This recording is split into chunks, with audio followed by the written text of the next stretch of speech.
What is up, RotoGrinders, the People's Show? It's now in session. Myself, Dean Chamberlain, Dean 7904 if you want to get all technical. It's going to be joined by Bobby Gomes. Bobby Gomes, super excited about today's Wrigley win game. He loves himself a good sample size. We'll get into that. Loves you know what, Bobby? I'm putting this on you. I love it too. I cannot wait for Wrigley win to let me down one more time. What's one more time for Wrigley win to just depress me? But that's kind of where I'm at. That's the nature of the slate. We'll kind of dig into it. It's an 8-gamer. There's a chance we lose a game. I want to pull up Kevin Roth's article. Roth, of course, will be on in about an hour and 15 minutes. I'll give you an update weather-wise. We'll dig into that in just a second. But currently we have a game in St. Louis that is yellow-orange. So there's a chance it does not go. I'll go ahead and drop that in chat for the people as well. Also included in this show, you guys know Tasteful Tides, Tim. Tim, welcome to the show. You did today's tier rankings. I don't know if you want to tease it or not to the people. Myself and Bobby, we've not yet seen your submission. I do know the topic. I don't know if Bobby knows the topic, but I do know the topic, and I'm interested in seeing it. But, you have control of the wheel today, and, of course, you're going to be giving a lot of analysis when it comes to tonight's baseball slate as well. Tim, how was Tuesday working out for you?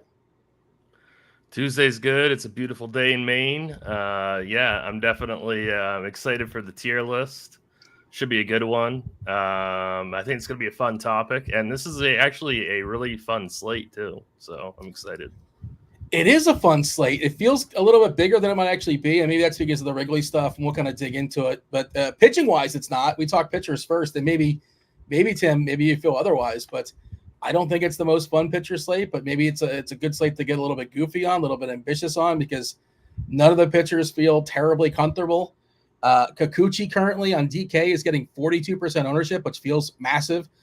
Clark Schmidt, 2 last names, 28% ownership currently. Cal Quantrill. He gets the biggest bump in ballpark basically in the land. I don't know. What's a bigger bump in the ballpark? Is it Oakland or is it San Francisco? One of the two biggest bumps going from Coors into Oakland.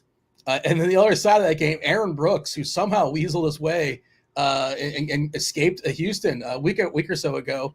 Maybe I'm just bitter because I stacked a lot of Houston against them. A couple balls died in the warning track, but shout out to Aaron Brooks for holding it down, not getting completely shellacked against the Astros. And now he's got a good matchup against Colorado. So that's kind of how we spend up today as far as our bats. And did anybody, Tim, are those names comfortable to you? I threw out some names. Kikuchi, Clark Schmidt. I guess those are 2 of our better names today. Crochet, biggest K rate on the slate by far. 33, I can pull us up here. 33.7% K rate for Crochet. The next closest guy is Kyle Bradish at 27.9%. And that game currently dicey. We're going to say it's dicey. Yellow-orange in St. Louis. What is your screenshot here, Tim, as far as this slate? It's more hitting than pitching, right? Oh, it's definitely more hitting than pitching. But, yeah, I think there's one fairly safe pitcher, I guess, if you want to say safe. That would be Kikuchi. But I'm just not crazy about that ownership. He's currently 42%, and that's in like a large field, small dollar tournament. So in single entry, he'll be like 60% owned, I'm assuming. That doesn't really thrill me, but that might be necessary on the slate because he is by far the safest option. I never thought that I would see Cal Quantrill be 26% owned projected on an 8-game slate. On an 8-game slate, it's not a 2-game slate. It's an 8-game slate. I am stunned by that. I know. I keep telling people not to play him, and he just keeps dominating. And I can't click his name because I know if I play him, he's gonna be terrible. But we'll get to it, but I kind of like getting like a mini stack of the A's as leverage off of an extremely chalky Quantrill. And then Aaron Brooks is kind of like this. We have him as SB4 and the bat has him as like SB9. So there seems to be a disagreement amongst 2 really sharp projection systems about what to do with Aaron Brooks. I understand it's the Rockies. I understand he's 6,400, but he's going to be pretty highly owned also. He's projected for 24% ownership. So, that's the 2 guys that are, I think, like pretty terrible pitchers that are going to be extremely high owned, which is, I don't know. It's really, really ugly when it comes to pitching today. But I think Kikuchi is the clear number 1, and I think he's a fairly safe option. Gotta bring Bobby in and get his thoughts in just a second. We did say we need to say hello to the chat. Kindly hit that like button. Do subscribe. Do turn on those notifications. Do all those things to help us keep the proverbial lights on. Butto Jenkins is saying Bobby Gomes always appears to be staring into the abyss. What is that, Bobby? What are you staring? We've seen your setup. No. That's just like genius thinking going on right there. Oh, I mean that's like next level intellect happening. He's got like a Matt Damon Good Will Hunting thing going on. Is he solving math problems while being on it? You know what's happening? There's a chalkboard in front of that computer. Russell Crowe. I'm just trying to get a word here. Word in here. 4 minutes into the show, Dean. That's the. Yeah. Did you introduce me? I think I was skipped on the introduction. You wanted Tim first, so I was kind of thrown off. Not that I'm usually the third wheel, anyways, so I get it. No, it just happened organically. I didn't mean to dismiss you. I know I acknowledge your presence. I acknowledge your existence. Did you not say hello? If you didn't, that's my bad.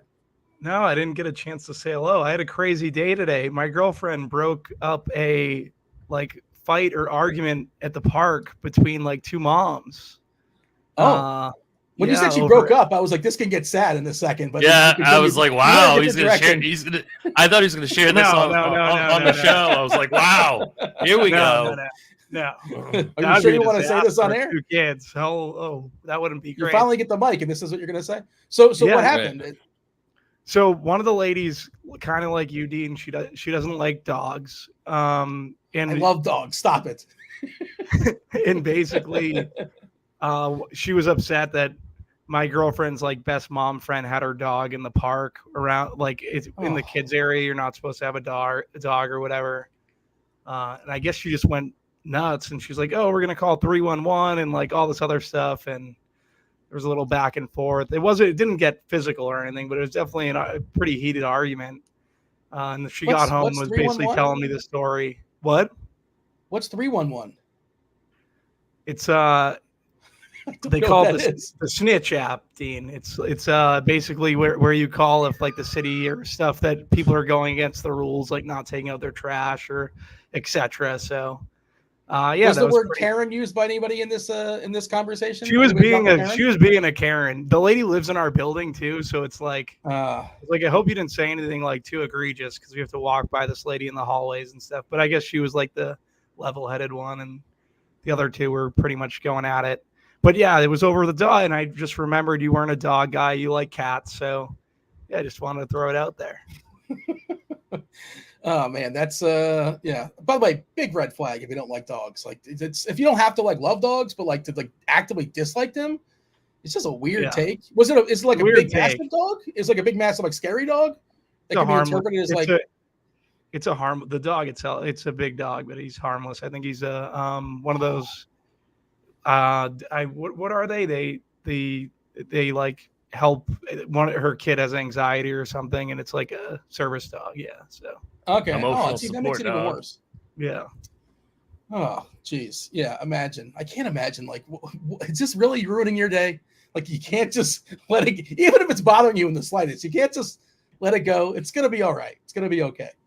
All right. Is this gonna be going viral? Did anybody catch the video of this? Or I was hoping there was a video. My girlfriend came home she was pretty pissed, but yeah, I don't know. It was what it was.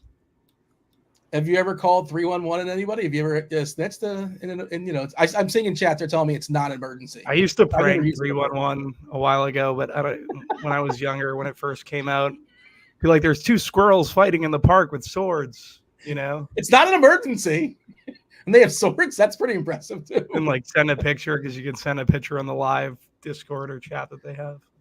2 swords fighting. You can Google image it. It's actually pretty funny. Did you get closure on it? What do they say? Just no, there were a lot of people that were doing it when it first came out, putting egregious stuff in there and stuff just to bust balls. Tim, do you have any prank call stories, Tim? You want to drop with the people? Are you a big Jerky Boy fan back in the day? No, I do not. We do not have 311 where I'm from. Yeah. Do you have 911 and you're on an island? Yeah, we do. But it has not been around my entire life though. 911 or 311? Or both? 911. There is no 311 where I'm from, yeah. Oh, well, congratulations on getting 911 access. Yeah, thank you. It's a long time coming. I can't believe they have that on an island. Usually they have 911 on. There's only like 3 people where you live. Yeah, there's like 9,000, but yeah, it's close. And 2 squirrels fighting with swords. We need somebody to come and break it up immediately. Give me your screenshot here, Bobby. Again, this is we got the Wrigley win game. It's 11.5 as far as the total. What's the last I saw? Pitching feels really uncomfortable. And we'll kind of talk about it. Obviously on DK, you got a roster 2. FanDuel, you got a roster 1. It's not spectacular, but it feels kind of like survival. And there's some good hitting options even outside of Chicago, obviously, but that's the one that's really, really popping. You tell me, Bobby, what are we looking at as far as today's slate? Again, it's an 8-gamer. There's a chance maybe we lose, the St. Louis game. It was a slight downgrade from Roth, meaning like he thinks it's more likely they're going to play when he had a bit of an update. And I think the orange is the second color. Yeah, yellow-orange. So as of right now, my best guess is it plays, but, I don't pretend to be meteorologist, weatherman on the interwebs. Kevin Roth will let you guys know in about an hour or so, and this obviously might change as well. It's going to be hot there in St. Louis for what it's worth, also assuming they play that game. So it is of note. Bobby, what do you have as far as today's screenshots? Yeah, so in terms of like roster construction, you do see Kikuchi getting to like 40% in the $15. So in higher stakes, it's gonna be even more inflated than that.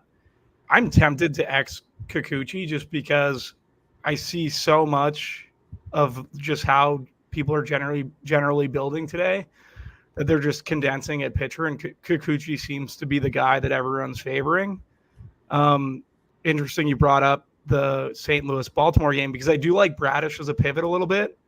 My favorite pitcher on the slate would be Clark Schmidt. And then there's the cheap guys, Aaron Brooks, Quantrill, Mize, Marsh.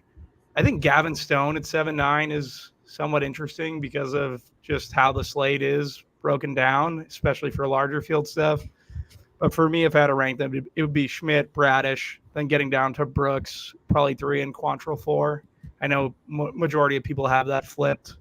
And then the rest would be just MME guys for me.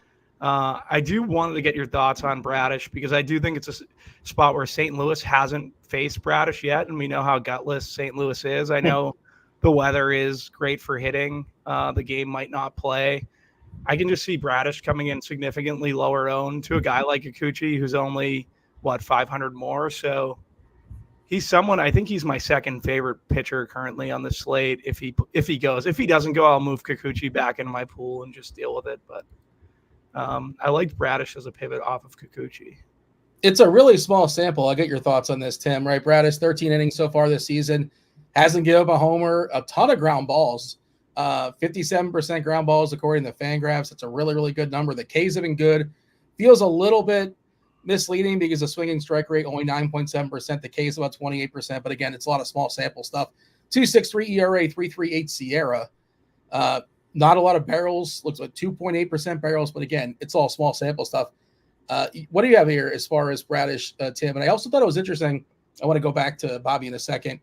That Crochet wasn't on your list. I don't know if you don't want to play him or if you accidentally, just left him out. Or I want to get your take, but we'll put that on layaway for a second. Tim, what do you have with Bradish? I have absolutely no issue with Bradish whatsoever, except for the weather. That concerns me quite a bit. To have a pitcher from that game, if Kevin says it's okay, then I guess it's all right. It is hot there though. 90 degrees, winds out to left, so it is pretty hot there. Seems to be pretty good hitting weather. But in theory, I love attacking the Cardinals, and I don't mind Bradish as a GBP pivot. He's got a 5.5 K prop versus Kikuchi's 6.5. The ownership's going to be very, very, very different. So he'll be much lower owned. I don't hate it. The contest that I play in, I don't think I want to play him. But if I was playing say 20 teams, I might put him in 2, like in $4.20 max, or maybe put him in like 10 if I was making 150, something like that. But in a single entry, I don't know. I'm too concerned about the weather. I'm too concerned about the hot weather also. Crochet, he's fine. I just don't see myself being able to double pay up for pitching because there's so many premium bats on this slate. So I can't see myself going Kikuchi and Crochet. That might be the way you want to go in cash games. But that's not the way I want to go in single entry. I have to pay up at Kikuchi and then find somebody lower, I think, for my single entry team. I don't think, because I want to play so much of that Wrigley game. So it's going to be hard to play Crochet and Kikuchi in the same team. So the Crochet thing, I want to throw it back to Bobby. The one thing against them you want to say, the big thing against them, I guess, is how contact heavy this Toronto lineup is. It's insane how contact heavy this lineup is this season, specifically versus lefties. Sure, David Schneider leading off at 29% strikeouts. Beyond that, 12% Danny Jansen, 15% Vlad, Bichette 15%. By the way, Bichette's ISO in 33 appearances versus lefties this year, still 0. Not good. No extra base hits for him. Justin Turner, 12% as far as striking out. Springer, 15%. Varsho, 9% left on left. 17% IKF. 8% Ernie Clement. 15%. I don't remember seeing a lineup this low, 15%. I know the samples aren't massive. They're like, 30, 40 at-bats or so. Maybe you could stretch it back to last season, get a little bit more of a sample. It's still only 17. It's still only 17 with current and last season. Yeah. And you round it up. It's actually 16.9%. Yeah, basically the same thing. That's pretty contact heavy. Now, Crochet has a 33% strikeout rate, biggest on the slate, but you got to figure he loses a K or two, maybe. Maybe he doesn't strike out 8 or 9, maybe he strikes out 6. Bobby, what do you have as far as Crochet? Is that your biggest knock on him or salary? What's the deal here? That is my biggest knock on him. They're just so contact heavy. I really like guys like Danny Jansen, Justin Turner, who've traditionally crushed left-handed pitching. Schneider looks good too, from Toronto's perspective on the hitting side. I just think for 9.5, I don't think the ceiling is really there. So he's someone that I just left out of my pool because I really wasn't considering him too much. I also don't think he has a ton of win equity, right? It is Toronto and they are gutless, but I think Kikuchi has the win equity more, I would say, or the Toronto side has the win equity more. So Crochet is just someone I'm currently not considering. And Bradish, like I said, he's 700 less. If he goes, he has the EP, Mike Estabrook behind the dish. So I think on the higher end, I think it's Bradish who's actually my favorite. My favorite overall pitcher on the slate is Clark Schmidt at 8.4 versus Seattle, who is just going to strike out an egregious clip pretty much all season. It looks like that's a lot of people's favorite, though. That's the one thing is you're kind of with the field on that one, which is not a bad thing. I'm fine being with the field if it's good chalk, right? I just don't know if Kikuchi at 60% is good chalk. That's where my issue is. Tommy Pham, the lineup there. Stevie was going over it on GrindersLive. Like, they've been absolutely horrible versus left-handed pitching. However, like, they are getting guys back. Pham, Jolks, Eloy. These are guys that, like, DeJong hit a home run yesterday. I just don't feel comfortable with Kikuchi at 9.3 and 60% ownership in the higher dollar stuff. So he's someone I'm gravitating away from. Let's see. Shall we include just this year, or let's bring it back to last year? Because it's kind of the same deal with the Chicago White Sox stuff. Is it the samples are really small? Jolks just came by. We just saw him a couple days ago. He did it a homer against Rodon the other day versus a lefty, and he's got 7 plate appearances versus lefties. So, of course, his ISO is 571. Like, that's obviously fraudulent. He struck out. He was with Houston last year a fair bit. Wasn't a regular, but he played enough where we got kind of a bigger sample on him. Kikuchi's issue, Tim, is fly balls and homers. And this Chicago team this season has not been very powerful versus lefties. Now, Pham's been pretty good in a small sample. I mentioned the Jolks thing. I mean, that's, not real. We can kind of stretch it back to last year. Maybe we can get a bigger sample on it. 175 and 83 plate appearances, not as goofy as 500 was, but yeah, he's one of the power guys. Corey Lee, Remillard, Nicky Lopez, who we don't really like to face, but he's not going to homer off us, but he'll probably ground out or pop up. Just probably not strike out. It doesn't walk either. How bad is this Chicago lineup here? The White Sox, I should be specific, Tim. And is Kikuchi good chalk or bad chalk? I think he's good chalk, but I completely understand what Bobby's saying. Like, I'm not necessarily disagreeing with Bobby, but I think he's good chalk. I just think he's the safest pitcher on the slate. So does he have a super high ceiling? Probably not. That the top three in this lineup are pretty solid, but the bottom half is really, really ugly. So I don't expect any like really big innings from the White Sox. So I'm going to pitch Kikuchi in both cash and single entry, and try to get different with SB2 and different with bats also. Shannon in chat's telling us it's Fam BVP play of the day. Chop's not here to give us his BVP suggestion play of the day. Just found it on the fly. You're not going to believe this, but that was not a part of my research for the show. Bad job by me. I was being lazy today. Let's see. 5 official plate appearances for Tommy Pham versus Kikuchi. He's got 3 hits, a single, 2 home runs, couple walks, and a strikeout. Bobby, you don't really care for sample sizes when it comes to weather. Do you care for sample sizes when it comes to BVP? I did check out the BVP today, Dean. Yeah, so that was Pham leading off. You see a leadoff dinger from Pham, like DeJong a little bit, homered yesterday. I don't know. Like, Kikuchi's obviously a great play versus White Sox team. Like you said, the back half of their lineup's terrible. Their lineup pretty much all season has been terrible. Over the last month, they have gotten a little better. I just, at that ownership, like, trying to win tournaments. I don't know. It's a good. If this game gets, if we get a chance of rain, I'll be back. I'll probably move Kikuchi back into my pool, but for right now, not playing him. Do you know Eloy Jimenez has 3 stolen bases this season? I saw him steal a base the other day. I'm like, this guy never stole bases. He's got 3. I mean, I'm not saying to play Eloy Jimenez because he steals, a little sneaky stolen base upside. He's a big boy. I was like, oh, I did not think this guy can steal bases. Just throwing it out there. Just a little fun fact there for the people. And we'll get the stacks later on in the show. Bobby, I'm just curious, though. Is this something, maybe you alluded to it, are you going to be playing some White Sox stacks as leverage or maybe like little mini stacks if nothing else? I have White Sox one-offs, particularly Pham, and DeJong and Eloy. But that's no stacks for the White Sox. I guess this is a slate where you could stack them, but you alluded to it. Like, they don't get the ball in the air, so with the offenses that we have, I doubt there's really much of a ceiling. I would only be doing it as a secondary if I did, but currently I have no White Sox stacks.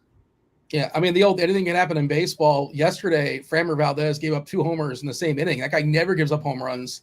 I was trying to find the last time he gave up 2 home runs in an inning, but that's just how that goes sometimes. And it was against a bad team too, if I'm not mistaken. I'm forgetting who it was against, but against the Angels. Yeah, the Angels hit 2 homers for Framber Valdez. Just weird things always happen. Are you going to put any sort of rules in? You seem to be conscious of this, Bobby, where maybe you don't play Kikuchi and Schmidt together? I'm currently not playing Kikuchi at all, but yeah, I wouldn't play Kikuchi and Smith together. Smith, I think, is like almost a lock, in my opinion. Give me the pitch on him. You kind of touched on it already, but it's basically the matchup against Seattle, and Seattle is just giving a lot of strikeouts, and there's the story. And Clark Schmidt's been pretty good, 27% case in the season, pretty solid. He's got some win equity you referenced before. I know Woo's pretty solid on the other side, but the Yankees, I think they're favored today. I would assume they're favored today. They're favored most days. A lot of power on that Seattle side, but also a lot of Ks. And is that basically the gist of the argument? Yeah, and he's 8-4. You pretty much gave the spiel. 27% K rate for Schmidt, 25% for this projected Seattle lineup. I'm fine. Like, I just think Schmidt at 8-4 is a cornerstone for my teams currently. Producer Steve is correcting me. Was it 3 home runs that Framber gave up in the same inning? I couldn't. Yeah. He gave up a bunch. He gave up a lot of home runs. Yeah. I tried to block him out because I had too much Framber and my night was over pretty quickly. By the way, we do want to mention, you see all the tools being shown off there in chat. We're looking at Lineup HQ right now. You can have access to that. You can win access to it. You can also purchase it. But one way you can win access to it, you play in our tournaments. You go to the Discord, RotoGrinders.com/ oh, geez. Sorry. All right. Yeah, you go to the RotoGrinders Discord and you pull up the, I believe producer Devin went ahead and dropped it for us in the live stream chat. I assume it was producer Devin or it was producer Steve. One of them The contest is already there. It's a standard DraftKings contest. I believe it's $5 to enter. I've not jumped in and found it just yet. You get your regular winnings, but included in that, you get yourself a week free of RotoGrinders Premium, or if you want, you can request a week free of Scores and Odds for all your player prop and gambling needs. Somebody is angry typing, not exactly Carty level, but somebody is typing to some degree. That is that Bobby? Are we typing about the incident today? Is that what's happening? Is that you, or is it on Tim? No, that was me. So sorry about that. No worries. I don't know why it threw me off, but it just is your keyboard right next to your mic? It sounded really loud. It's weird. It's weird. I'm always typing and you never can hear it until today. That's strange. I got your new computer. Yeah, it's your new. Yeah, that's what it is. I got the hearing turned all the way up apparently. So if you want to commit to 6 months, you can get yourself $250 off RG Premium. You get access to all the sports: football, baseball, basketball, hockey, PGA, MMA, WNBA. CS drop the Go? You said this the other day, Tim. Go is no longer a thing. It's just called CS. We don't have time for 2 more letters. Yeah, no more time. It's the same thing. The society we live in, Dean. Everything needs to be quick. CSGO is too much. They cut off the go. Too many. One more syllable. We can't. Who's got time for 3 syllables? We gotta max you out at 2. If you want to commit to this 1 month of RG Premium, you can get $40 off. Again, the description. That's where the links are in the description on the video. And if you want to commit to just 3 days, 3 days gets you access to all the sports for $19.99. I shouldn't say all the sports. NASCAR is a la carte. You got to talk to Stevie with that one as far as the NASCAR package. Tim, you like the NASCAR. Well, what happened the other day with that fight? Did you have any? Were you watching? You know what's going down? I saw the fight. I don't really know why the fight happened. It was a pretty solid fight. It was a good fight, but I don't really know why. So okay. I'm confused by it. Yeah. Yeah. I wasn't curious enough to dig into it, but and I think again, I don't know, but the Bushes are kind of notoriously kind of villains in NASCAR, I think. And I think one of the Bushes was involved. I think. Yeah, it was Kyle. Kyle. I think I don't know. I could be wrong. Somebody in chat probably can correct me. Or Bobby, I don't think this is your wheelhouse. Just like it's not my wheelhouse.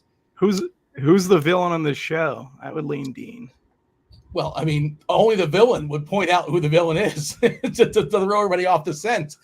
Derek in chat's telling us, Kyle Busch wrecked Stenhouse on purpose. So I don't know how you prove that, but I suppose there's ways of seeing things. I guess kind of you kind of know somebody hit somebody on purpose in baseball.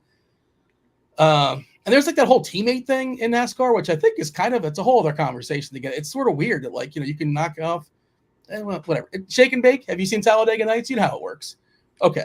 I derailed the read, but get yourself RGA Premium for 3 days for $19.99 as well, or just win it. Jump into the Discord channel, and you can just win the tournament, and get the tournament winnings, including 1 week free of RGA Premium and a shout out on this show.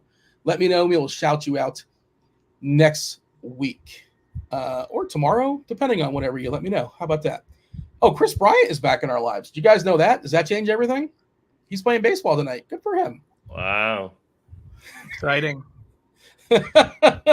Is that the worst contract in baseball? It might be, right? Close to it? Pretty bad. I don't really follow contracts, but I mean, it's got to be up there. It was a 6 or 7 year, 170 or something like that. It's a pretty good chunk of change. Isn't it Corbin? Well, Corbin's almost over. It was Corbin, but I think this is the last year of Corbin. So I think we define it going forward, right? I think maybe not, but the Corbin one was really bad also.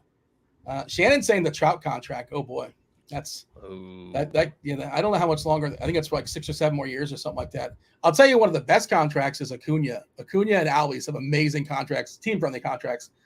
And then Bobby Witt just signed 11 or 12 years for $280 million, and that's going to look like a bargain, assuming he's the same guy he is right now, the next 7 or 8 years. It looks like an absolute steal, assuming he. What about Stanton? Yeah, that one. There's only 4 more years left of that, but it's really ugly. That's a good one though.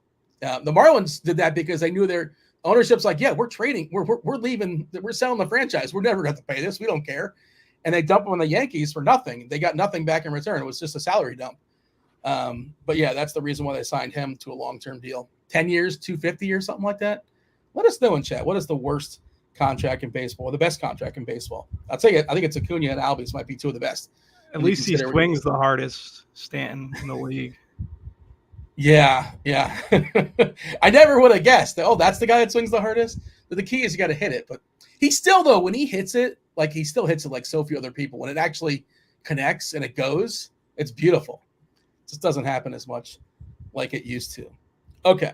Bobby, what is your take as far as these terrible arms that like people are going to be rostering just because of salary reasons, right? We're talking about, we're considering rostering the two pitchers in a good ballpark, Colorado and Oakland, Aaron Brooks, Cal Quantrill, 7.5 total. And they're facing some pretty bad offenses, despite the fact that Chris Bryant is back tonight. That Rockies offense is still really bad. What are we doing with this nonsense of Quantrill and Brooks? Yeah, I'm going to be perfectly honest. When I opened the slate today, I thought Aaron Brooks was the former New Orleans Saints quarterback. Cal Quantrill, the former point guard for the Rockets, or former point guard for the Rockets. For me, Cal Quantrill, last 3 starts, he's been fantastic. Like you said, with Cal Quantrill's ownership, though, it's up to 26%. Like, what about the pivot just to this guy Brooks? 6'4". You guys are going to have to do the deep dive on Brooks for me. Currently, when I ran it, I was getting more Brooks than Quantrill, but Quantrill's I watched been that good entire start. I just don't love the ownership. You watched the whole Brooks start? Because I had Houston. I had Houston shares, but I'll tell you, dude, sweating like crazy. I know there's complaints about those uniforms. My man was sweating like crazy. His face was bright red. If we could somehow find a picture of this, it was crazy how much this guy was sweating. I mean, he's like 32, 33 years old. He's a journeyman. He made his MLB debut like 10 years ago. He bounced around several places. He was in the KBO as well. This is not a prospect in any stretch of the word, but it's he was good against Houston. Like he was fine out there, but now he gets Colorado. So maybe the sweat increases his spin rate. It's like the sticky stuff. But I'm telling you, man, it was. I couldn't believe how much he was sweating. I think somebody get this guy water. But I would sweat too if I got to face the Astros and I haven't been in the majors in like 5 years, whatever it was. Like, oh, welcome back. You got to take on the Astros. I know it's not analysis, but like, and he was fine. And again, there was a couple balls that definitely could have gone on the fence. He got lucky on just warning trap power. It's just how it goes sometimes, and that's how you survive sometimes on just homering the fly ball. That's how Lance Lynn wants to survive. Instead of giving up 4 home runs, he gives up 1 and 3 dying the warning track, and he pitched a great game. That's how he's going to survive tonight if he does, or he gets his face punched in and gives up 4 home runs. Ted, you got to roster one of those two pitchers in that nonsense game. Oakland and Colorado. Who is your lean? I guess it's Cal Quantrill. I ran Sims just now, and I got more Aaron Brooks than any other pitcher on the entire slate. So that to me is not thrilling. But I guess I would lean Quantrill. But I mean, I kind of want to go Bobby's route and go Kikuchi and Bradish if we can get good weather, or maybe somebody else, but man, I don't really want to play chalk either one of these guys. Another person that's showing up, interestingly enough, is Griffin Canning as a pivot away from Brooks and Quantrill. No, I know, I agree. Pitch. No, there's no sales pitch. It's just ownership. Yeah. That's all it is. There's no sales pitch for me. But he is showing up a little bit in Sims because he is a pivot away from guys like Quantrill and Brooks. So I think he's worth maybe sprinkling in a little bit if you're MMEing. But I don't really know much about this Brooks guy, really, other than he's bounced around. Quantrill, I feel like I kind of know what we're going to get. So I feel a little bit safer with Quantrill. Do you want one more piece of information about Brooks and Cal Quantrill? Sure. That maybe you're not aware of? Sure. Do you know who the home plate umpire is for that game? Oh, who is it? It's Bill Miller. Oh, no. I think Bobby's eyes just lit up. Bobby loves himself some Bill Miller. I don't know if you just came through, but yeah, I just found this on the lineup HQ. I don't think I was up there earlier, but yeah, apparently Bill Miller expected to do the umpiring here.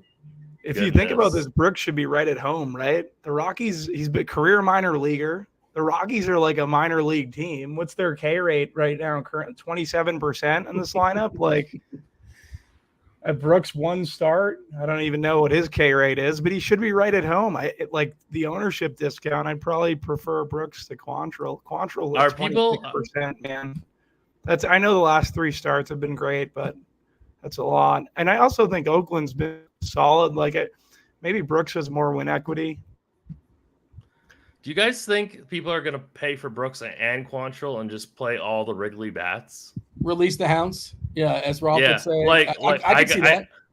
I got a question in chat. I was earlier, and I was like, I don't think people are going to do that. But now it's like I'm looking at it, and I think people might be chalky and go Brooks, Quantrill, Acuna, Olsen, et cetera, right? It's I'm worried bonkers. that might. Tim's cheating because that's currently the first sim is Brooks and Quantrill. Or was. Is it? It was. Now it's Quantrill Canning.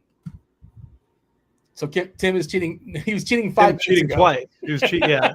Cheating twice. I don't. Tim just keeps hitting refresh and cheating. Is that what's happening, Tim? You want to fess up? I don't really know. Yeah, I mean, I am looking at Sims, but I mean, I am worried about that being chalky, right? And I don't want to play that kind of style lineup into a bunch of ownership. So play the Yankees instead. How about that? There you go. You can do that and just or the Orioles.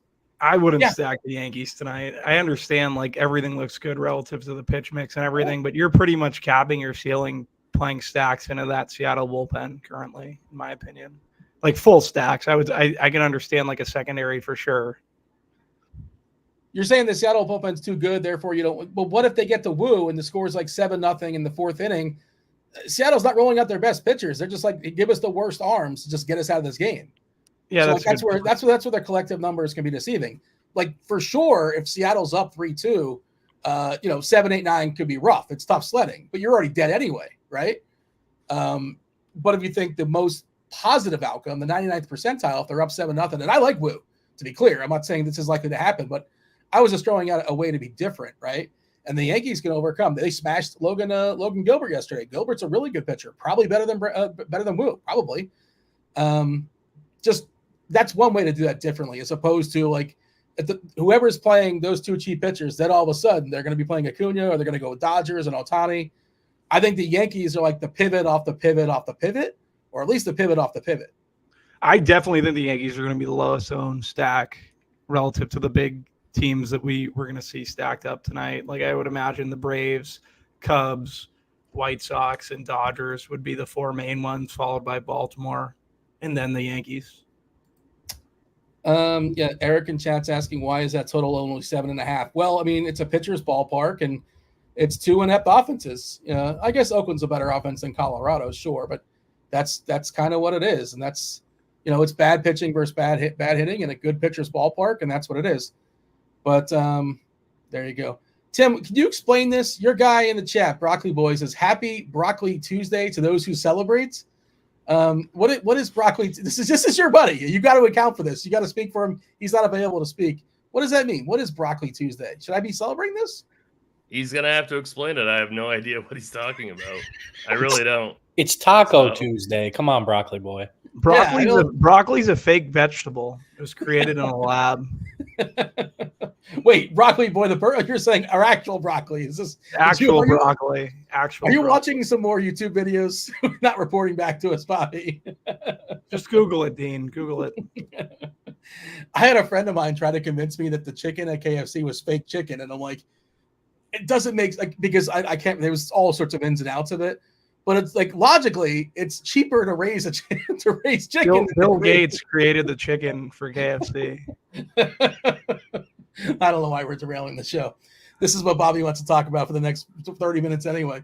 We'll talk about stacks. I could talk about aliens all day. I'm fascinated. I just came to recently within the last half year, been absolutely fascinated with aliens. I don't know why.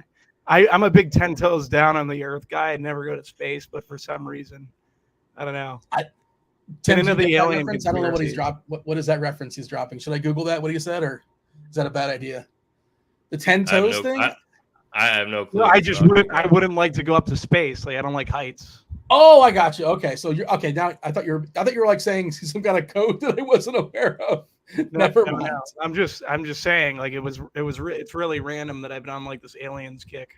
Do you like roller coasters? Is that what you're saying? You don't like being in like on heights and that kind of thing, or not like roller coasters? Not even for you. Why? Roller coasters are fine. I just don't want to go to space. Like, what if I end up out of the spaceship? You know, and then just why would they pick through you? What makes you so special? Why would they say this is the guy we need to examine? I don't know. It was just I'd never want to be an astronaut. I wouldn't have any issues. Like, wouldn't have any. I would hate to ever have to go to space. There's a lot of professions I wouldn't want to be in. I just choose not to be them. The conspiracy is the aliens are already here. They're not in space. They're on Earth because our satellites, we would have already seen them in space, right? I don't know. I put the 10 toes definition for you up. I see it on the screen. Thank you. Yeah. Dedicated or loyal or being committed to something and giving it 100% of your support. Okay. Is that the way Bobby? Okay. That's not really how I used it, but I'm just saying, like, I like to be, you know what I mean? I wouldn't want to be high in space, pretty much, is what I'm saying. The chat wants your opinion on pyramids now. Pyramid? Oh, yeah. No, yeah. I have a ton of them. You got like a 10-minute diatribe on pyramids, I'm sure, if we need to kill some time later on. They were created by the aliens or previous human existences prior to the Ice Age. Okay, then. Hey, Tim, did you want to summarize arms before we start talking about some bats? Yeah, so I may have misspoke when I said it's Kikuchi and Crochet in cash. It's Kikuchi and Schmidt in cash on DK. Then you can go down to guys like Quantrill and Aaron Brooks, I suppose. Kyle Bradish is a fantastic tournament play. If we get good weather, I think even Griffin Canning is somewhat interesting as a pivot off of Quantrill and Brooks. So it's definitely Kikuchi and Schmidt in cash. Bobby, anything you want to add there as far as pitchers or whatever else is on your mind? Feel free to do so. Otherwise, we're going to talk about some stacks. Bobby? No, I wasn't muted. I wasn't muted. I was just pulling up the into video. The abyss. You were caught. I was pulling up chat because I wanted to see what people were saying about this whole conspiracy. Oh, they're having a good time for sure. You lit them up. I didn't want the volume to go up when we were on. Pitchers, I think we've talked about pitchers enough, Dean. We can get to stacks. Okay. I just want to see if you wanted to give any sort of closure on it because, not everybody, I wish they did. Not everybody's jumping up at 5 o'clock. On the aliens or the pyramids or pitchers? I was going to say that, not everybody joins the show exactly at 5 o'clock. Maybe they missed some of your takes at 5:10 or 5:15, 5:20. But you know what? They can always hit rewind, I suppose. Brandon says no one likes Marsh. We didn't talk about Marsh. He's like the pivot off of the nonsense in Oakland, maybe. He's like the cheapy pivot off that nonsense. Does anybody have a Marsh? I like Canning as the pivot off the nonsense, but yeah, Marsh is okay, I guess. It's not Randy Marsh from South Park. He's not available in the prize pool, unfortunately. Steve's asking us, but that's another really good hitting game weather-wise is Detroit, Kansas City. So I don't know. We will talk about it. I'm giving a refresh to Ross' article. He still has St. Louis as yellow-orange. Tim, tell the people what your tier category is, and then we'll have them tell us in chat what the best and worst options are as we reveal our tier board. Oh, yeah. So I went with favorite grilling items. All right, favorite grilling items. And now, what inspired this? Were you grilling today, and you said, "Oh, here's an idea. Here's a I know you're a big grill guy, so you got the big green egg. What do you got? What's your? I do have the big green egg. That is what I have. Chalk. Yeah. And I'm probably not grilling today, but I'm about to start grilling many times coming up soon. So, yeah. Is it good grilling weather? Is that what's happening up there in Maine on the island? Yeah, very very good grilling. Very very good grilling weather. Derek says steak is a bust. Salmon? Well, salmon feels contrarian. I don't know. You tell me. Beef should be number one. Salmon is good. Yeah. It sounds like something that somebody left off salmon. You're just I salmon did not make the board. I did. I should have put it on the board, but maybe not. There's so many great things to grill. So. Well, here you go. Here is the board. Explain your answers. Yeah, so I went with ribs. I really like grilling ribs because I hate eating ribs in public. So I prefer just grilling them myself and getting the barbecue sauce all over my face and fingers. And so I don't have to worry about being judged at, a restaurant. So I love ribs. And then steak is just steak. I mean, I love steak. I could eat it all the time. Grilling steak is one of my favorite things to do. It's really easy to do. Burgers. How do you grill your like, steak? Hold on. How do you take your steak? Medium rare. I would go rare that's too. The answer. I'd go rare too. An aristocrat, medium rare. I'm a medium big rare is the steak guy too. We all agree. This is the one thing we all agreed upon. Am I an elitist, Bobby, for that? No, it's the proper way to eat a steak, I would say, right? Okay. All right.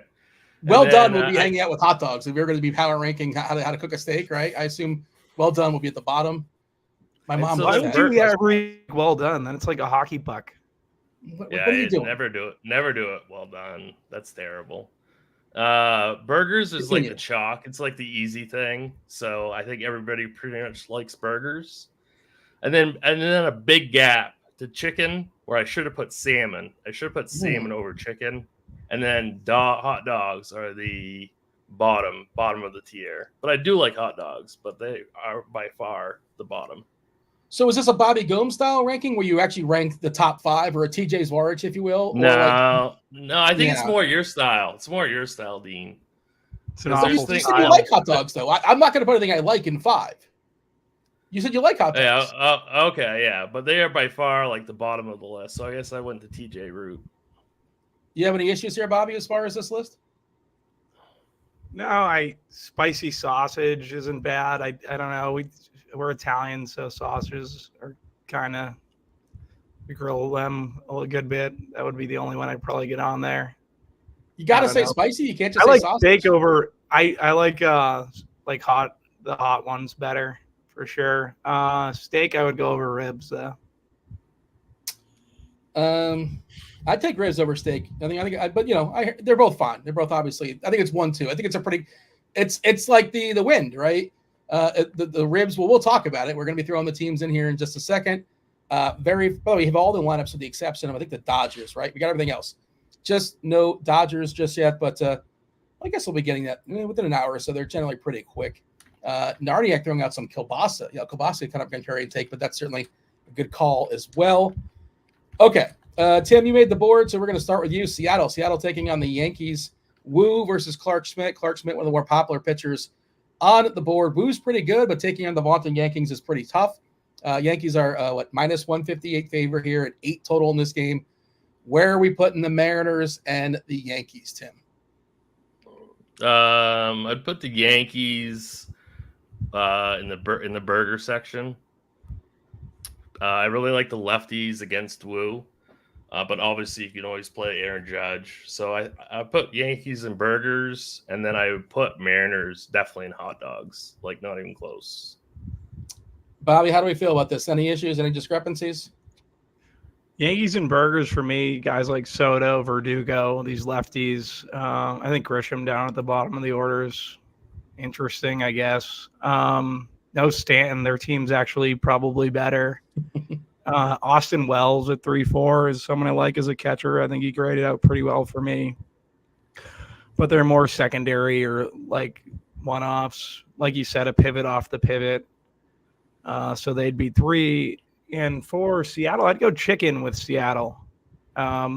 Luke Raley there at 3-1 in the 3-hole, I think is interesting. First base, outfield eligibility. Canzone hit a home run last night at 2-9. Don't mind him in larger field stuff, obviously. And Cal Raleigh, the big dumper, you can always play him. Everyone else is just, I don't want any. Actually, J.P. Crawford's a lefty. I don't mind Crawford a little bit. I think he's had good history versus the Yankees. I like Schmidt a ton, though, so I'm just playing Schmidt because he's 8-4. This team's going to K a bunch, so I don't know. They're all fine in larger field stuff. The Mariners as one-offs or complete a lineup, but yeah, that's pretty much it. So who do we think has the J-Rod, Julio Rodriguez, best player in Seattle? We think he's the best player in Seattle. Is he the best player in Seattle? Well, that's what I'm getting to, Bobby. I'm kind of leading this question. There are 9 hitters taking their hacks here for Seattle. As far as isolated power versus righties this year, Bobby, where is J-Rod in this lineup? Where does he rank 1 through 9 as far as ISO amongst Crawford and Raleigh and Canzone? Where would you put him? 150 at bats this year. Maybe about 7th. Tim? What's that? You're going to say he's dead last. Tim's just hungry. He's just he made himself hungry. I'm talking to chat. Yeah, what's up? No worries. J-Rod is dead last on the Seattle lineup with a 36 ISO, which is horrendous. Wow. 150 plate appearances. I'm not saying he's terrible. I never would have guessed that. Yeah. It's just so bad. It's that's like close to like league worst bad with that many plate appearances. Like I haven't run it or not, but that's really horrendous. That's really, really terrible. Well behind all of his teammates when it comes to ISO against righties this season. Bobby, you are up next as far as the rankings. Tim, you will let him know if he's correct or incorrect. The White Sox taking on Toronto, 7 total. Really, really low total. White Sox team total less than 3, which is just weird. I know they're not good, but less than 3 good? Okay, they're just horrendous, sure. Toronto is a 2-1 favorite here, almost -190. Kikuchi versus Crochet. It's your board, Bobby. Where are the Blue Jays and the White Sox going? Yeah, White Sox put in chicken. Obviously, just because I don't think I'm going to have as much Kikuchi as the field tonight. Just looking at White Sox bats who stood out. Pham had good BVP. DeJong homered last night. Danny Mendick down at 2.7. Corey Julks, but they're like one-offs. You're not really getting to any of these guys, or just playing them as leverage. A guy like Pham is leverage off of Kikuchi. For Toronto, I'm going to go stake with Toronto, specifically for guys like Turner, Jansen, Schneider. I'm going to say I'll throw Vlad in there too. I hate doing this. I hate playing Vlad. He's such a bad play, but I think you could play them as a 4-man or a 5-man. Bichette's been terrible, but he actually grades out pretty good versus the pitch mix of Crochet, even though he has no isolated power all season versus a lefty, so no extra base hits. I don't know. I have them in stake because I like Jansen, Schneider, and Turner a good bit.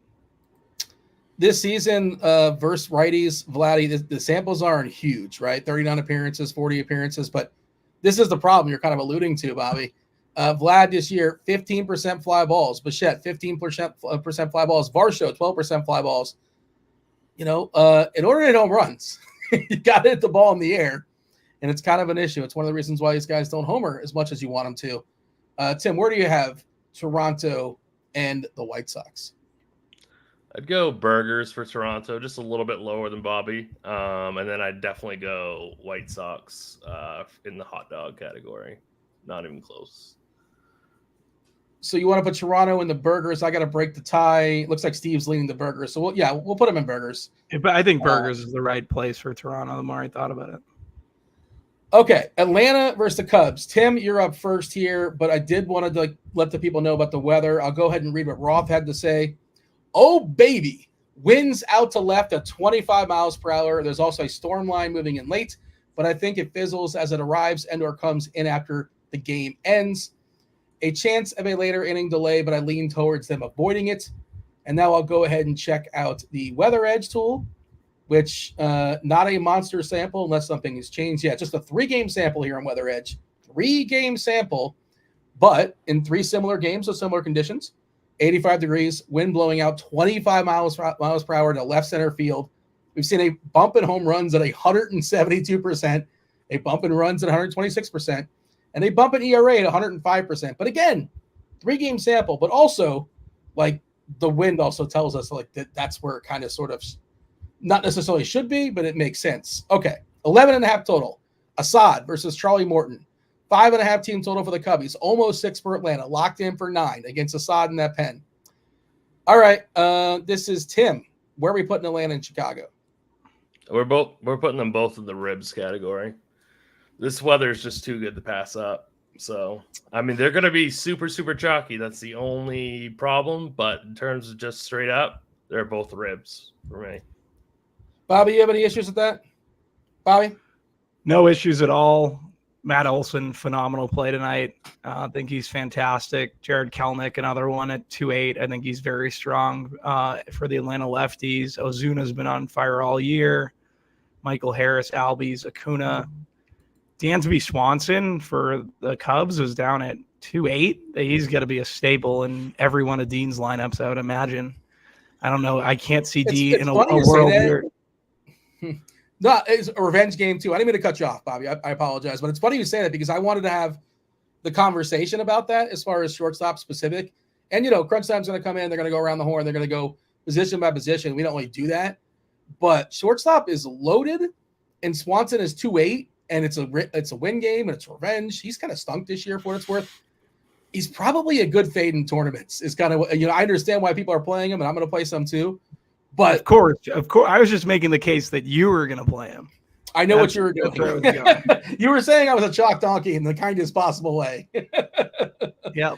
But if you play him, that means you can't play Witt. That means you can't play Betts. That means you can't Bichette or Pena, those kind of guys, Volpe if you want for the Yankees. But the big ones, I think, are Henderson and Betts and Witt. And he probably doesn't outscore those guys. He certainly can. Are you doing something with that as far as Swanson? He's going to be the most popular shortstop because of, his price and because of the conditions of that ballpark. But in tournaments, maybe you're supposed to get away from it a little bit. I think I'm playing higher dollar stuff, so I'll probably have him at the field. I will say Amaya's there at 2.6 too. Some guys that grade out pretty well. Cody Bellinger has good BVP. He would be, if Chop was on the show, probably his BVP play of the day. Michael Bush, Morel, this Suzuki. There's a bunch of this game in general as a game stack makes a ton of sense. I'm interested in this game like pretty much everyone else in the industry. Tim, did you have a thought on that? I know you play one lineup and one lineup only. I don't know if you have your shell made, but you probably are playing Swanson. You tell me. I'm not playing him in my single entry. I want to play Gunnar. I want to play Henderson if weather allows. That's a great play. Yeah. So I want to get off one piece of Wrigley and play Henderson as a one-off.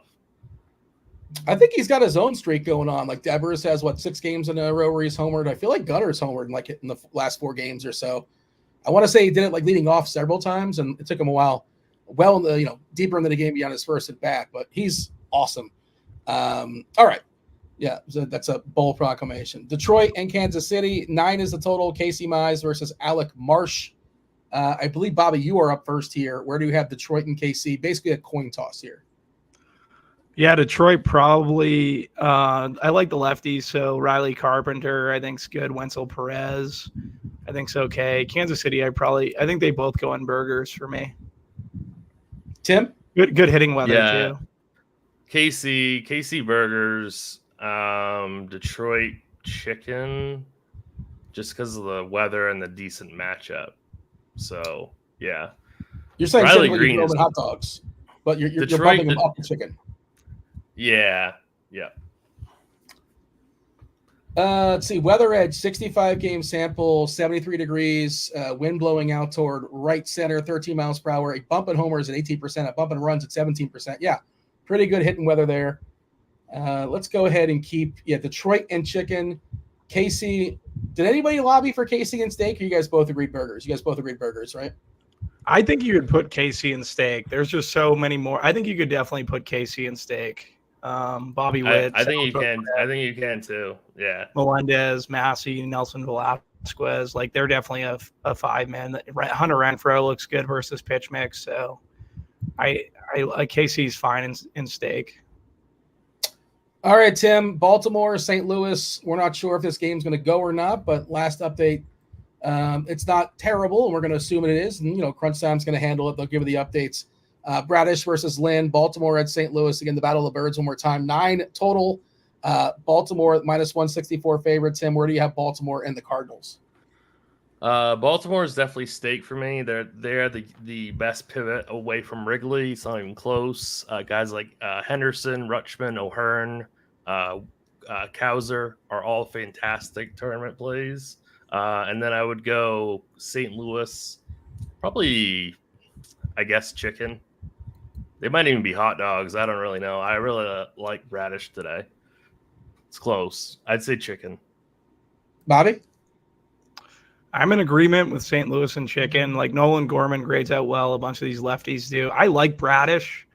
I like Baltimore. I think they're the obvious pivot. I like correlating the both of them to in a lot of my lineups that I'll have Gunnar Henderson.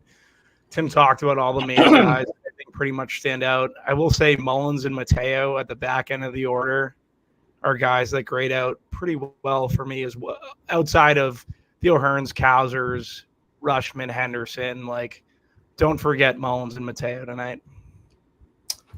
All right, so Baltimore in steak. We got St. Louis in chicken. All right, and again, we'll see what Roth has to say as far as the update. He's not going to be on in 10 minutes. I'm sure he'll update it somewhere, if not on the site, on Twitter. We got TJ Zwarych, one of the greatest DFS players in all of Saskatchewan, Canada, filling in for Roth. And we also get the rare cheese and Carty combination, which is always a lot of fun. So we got Carty and Dave Potts coming in about 10, 15 minutes or so for crunch time, taking you all the way up the lock. My apologies. I don't know who's up next to start the board. Angels. I think it's me. I think it's me, Dean. I think it's Go me. for it. Angels, Astros, 9 total. Astros pretty big favorite here, almost 2-1. Christian Javier taking on Griffin Canning. Yeah, I think I'd put the Angels in chicken. I know they're coming. They were scorching hot last night, but the Angels hit lefties tonight. They get the righty. If he were to target some Angels, Willie Calhoun, Nolan Chanel. I don't know if I'm saying that name right. And Louis Rengifo, second base, third base eligibility, I think is probably my favorite Angel. Taylor Ward's there too. On the Houston side, I think Houston you put in stake. Kyle Tucker's probably the hottest player in baseball. Stole 3 bags last night. I think he has a home run streak of 2 games currently. Altuve had a dong last night. Like him a good bit. Alvarez struggling all year. He's like the antithesis of Kyle Tucker currently, but we can play some Yordan Alvarez anytime possible. Yanni Diaz, I think he's fine. That's pretty much everyone I got from Houston, but they make a 5-man, so they'll make my stake category. I just did a quick search on Alvarez on Baseball Savant, right? And they do like percentile stuff, and I know like his numbers have not been what you want them to be. Average exit velocity, he's in the 92nd percentile. X slug, 93rd percentile. X WOBA, 89th percentile. Bat speed, 94th percentile. Barrel percentage, 84th percentile. Like, he's still the same guy. You know, the results have not quite been there, right? It looks like he's going to get some positive regression at some point. He's the guy, by the way, I watched that game, Brooks versus Houston about a week ago or so. He had 2 balls, both on the warning track. One to left field, one to right field. Just those kind of things happen sometimes. Just like Matt Olson, another guy, they're going to be fine. I think they're going to be fine. I'm not hitting the panic button on either of those. And you said Tucker has just been outrageous. He's got the jack-in-the-bag potential at all times. I think he's now leading the league in home runs. If he's not leading it, he's tied. Tim, what do you got? Houston and the Angels. I would go Angels in burgers. I just really like the prices on some of these guys, like Chanel and Calhoun and Ohapi and Adele. So they were really a good cheap filler stack. Houston, I agree, are in stake for me. They're just so much power, so much power in that Houston lineup. They're asking about the weather there. I just went ahead and dropped Ross' article there for the people. Again, that's the most updated update we have on Baltimore and St. Louis. Currently yellow, orange. Nothing else as far as precipitation. I guess it is officially yellow-green in Chicago, the Cubbies. But the headline there, of course, is the wind. San Diego, Cincinnati is green. I don't know what's happening in that game because that game is not on the slate, but it looks like it should be fine. All right, one more game. Looks like we're going to have some time for some questions in chat, so fire up some questions in chat. Break the tiebreaker for the Angels, Dean. Oh, I'm sorry. I apologize. Chicken or hot dogs? Burgers. Chicken or burgers? Oh, a chicken. Actually, well, they're cheap enough. Javier. That's my point. Kind of stinks. Yeah. And like it's here like we go. Flip flopping. Typical tout. Joe Adell might be like real. Like he's getting that resurgence now. Like he was once one of the biggest prospects in all of baseball, or close enough to. And he flamed out, but he's still pretty young, and he's still got a ton of power in that bat when he gets a hold of it. And I think Adell is an interesting piece. You mentioned, I know you mentioned Calhoun. He's got the BBP if you care about such things. I think it's actually 2 for 11 with 2 home runs. Is that BBP? I guess. I don't know. I'm not. That's not my area of specialty. But there was something between burgers and chicken, like salmon, but there's not. There's only 5 tiers. But I'm going to go with burgers. Let's go with burgers because I think as like a mini stack to kind of make stuff work, I am okay with that. Figures these sides with Tim again. Los Bravos in chat says, how TF is chicken so low? That's un-American. Like ribs and steak and burgers aren't American? That's above chicken? But okay. Tim, you want to defend yourself? Were you intentionally trying to be un-American? I was not trying to offend anyone. It also isn't a hot dog like the most traditional, if we're really going to be technical about it, like the 4th of July. If we're really going to do that, if that's the angle you want to take. It should really go burgers, hot dog. If you want that. I want to defend Tim and say it's not about the foods themselves; it's about grilling them. Oh, true. Yeah. So it's not the final product; it's the actual. There's so many good ways to eat chicken, but like it's grilling food. So I get it. I'm defending Tim on that one. I think that steak over ribs is egregious. The more I think about it, steak under ribs is like a terrible take, in my opinion. Well, you're outnumbered in this. I side with Tim again because I'm contractually obligated to side with Tim apparently, but I would take ribs over steak. Yeah, figures you side with Tim. Well, you got TJ who's coming in shortly. He's saying steak over ribs, so maybe we'll have to have Carty or Dave Bobby on that one too, though. Steak over ribs. Oh well, you know what? Nobody asked for Steve. At least we all agree on how the steak should be cooked. Yeah, right. Yeah, we should have that as our point one day. Are we? We're all on team medium rare, I believe. Yeah, okay. We're aristocrats. Arizona versus the Dodgers. 8.5 is the total. I believe we just got the Dodgers lineup, if I'm not mistaken. So you don't want to do the Rockies A's team. Oh yeah, you want to do them. You're up. I don't know what to do with. You're only playing these teams as leverage against their chalky pitchers. So I'm gonna put them both in chicken. That's what my answer would have been. I do think the Oakland is probably better than Colorado, but yeah, Bobby, your thoughts? 7.5 total. Oakland's a slight favorite here, minus 130. Brooks versus Quantrill. Where do you have the Rockies and the A's? Yeah, same chicken. Brendan Rodgers for Colorado, someone who stood out, and for the A's, obviously Rooker, Langley Ayers. I like Toro a little bit too. All right. Arizona and the Dodgers, 8.5. We did get the Dodgers lineup. It is Betts, Ohtani, Freeman, Smith, Teoscar Hernandez, Lux, Pages, Kike Enrique Hernandez, and Miguel Vargas, who's a super cheapie, currently at 2-1 in the 9 hole. I like Vargas. I gotta rethink some things. I want to see. I think Vargas is a top prospect for them for a little bit. Yeah, he was. I don't know if he still is, or he's kind of like graduated from prospect status because he's too old. Why are they not doing the opener thing again with Mantiply? Just like that worked yesterday. Just get him out of the way, or as he pitched too much of late.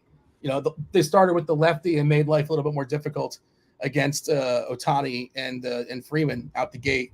There was no run scored in that first inning, but I'm gonna look and see how many lefties are on that Arizona bullpen, or if Mantiply is like not available. I haven't seen how many games he's thrown in a row. Maybe it's just one. Bobby, I will throw this to you though. Dodgers and Diamondbacks. Yeah, I think I'm going to be getting some Miguel Vargas now. I like it that price at 2-1. I like the Dodgers up top. Obviously, Ohtani, Freeman, Will Smith, Betts, Teoscar, all great. And then the D-backs, I'm going to put in chicken. Actually, no, I'll go burgers with the D-backs. Carroll's been coming along. Not that I love him tonight, but him, Marte, I think they're fine versus Stone. Jock Peterson would probably be my favorite Arizona Diamondback. Grades out well versus the fastball like he does for pretty much every pitcher that he faces. I like Peterson. Peterson's my favorite Diamondback. I'll go burgers. By the way, 2 lefties in that bullpen. Logan Allen He hasn't pitched in like 3 or 4 days. It's a different Logan Allen. It's not that Logan Allen. It's a different person with the same name. He looks like a guy that can go a couple innings too. He threw 35 pitches on Friday.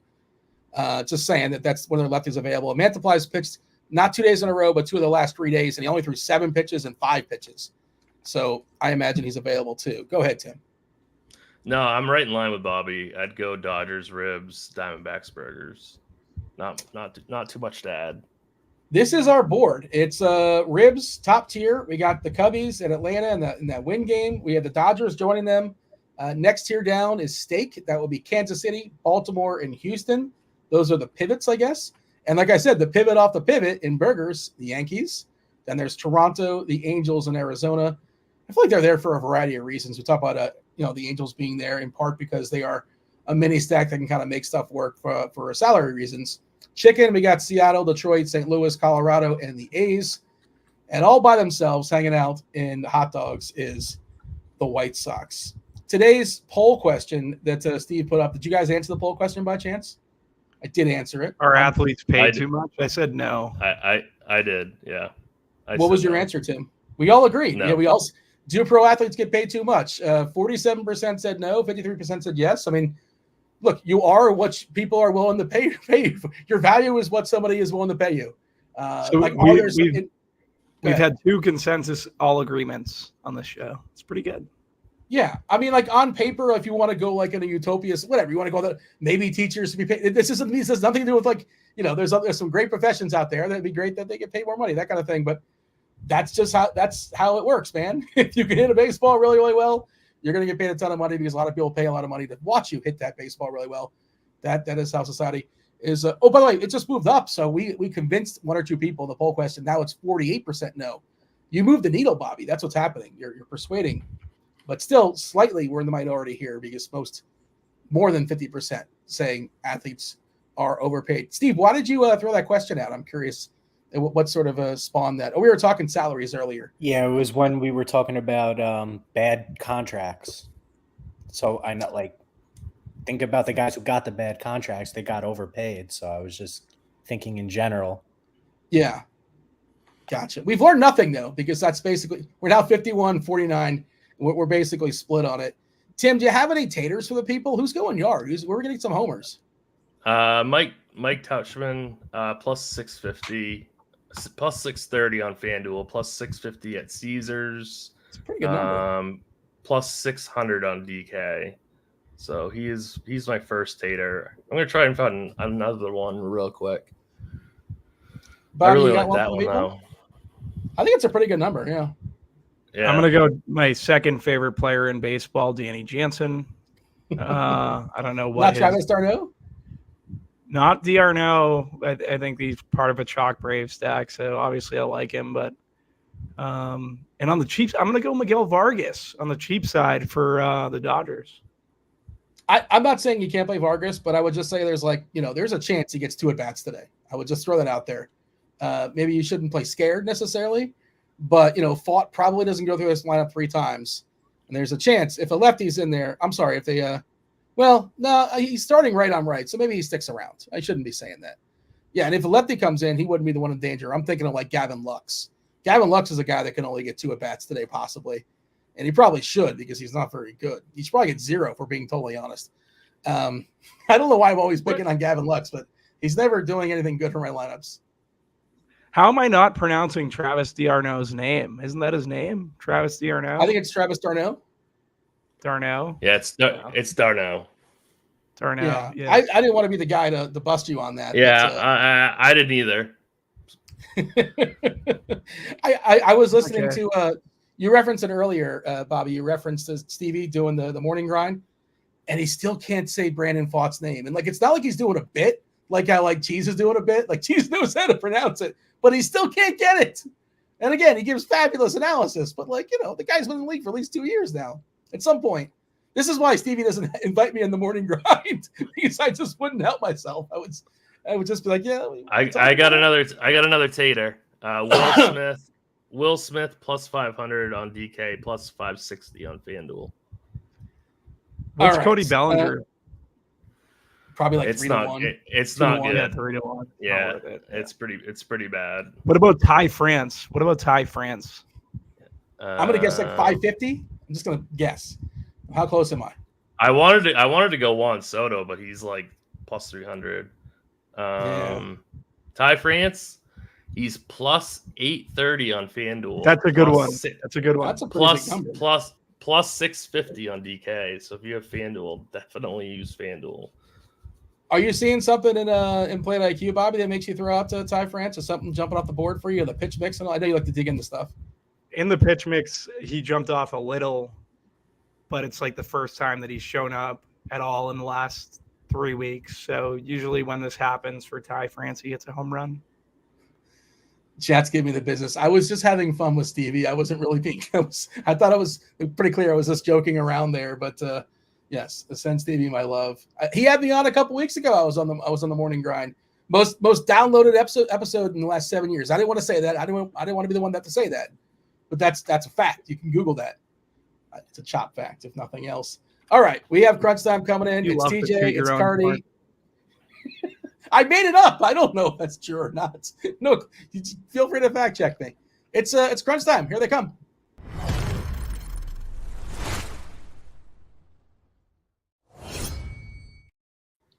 We got TJ and Carty and Cheese. You probably weren't watching. I know TJ was. Dave, Carty, feel free to chime in. Best foods to grill out. What's your best food to grill out? Like, I'm definitely putting steak over ribs, but I already said that in the chat.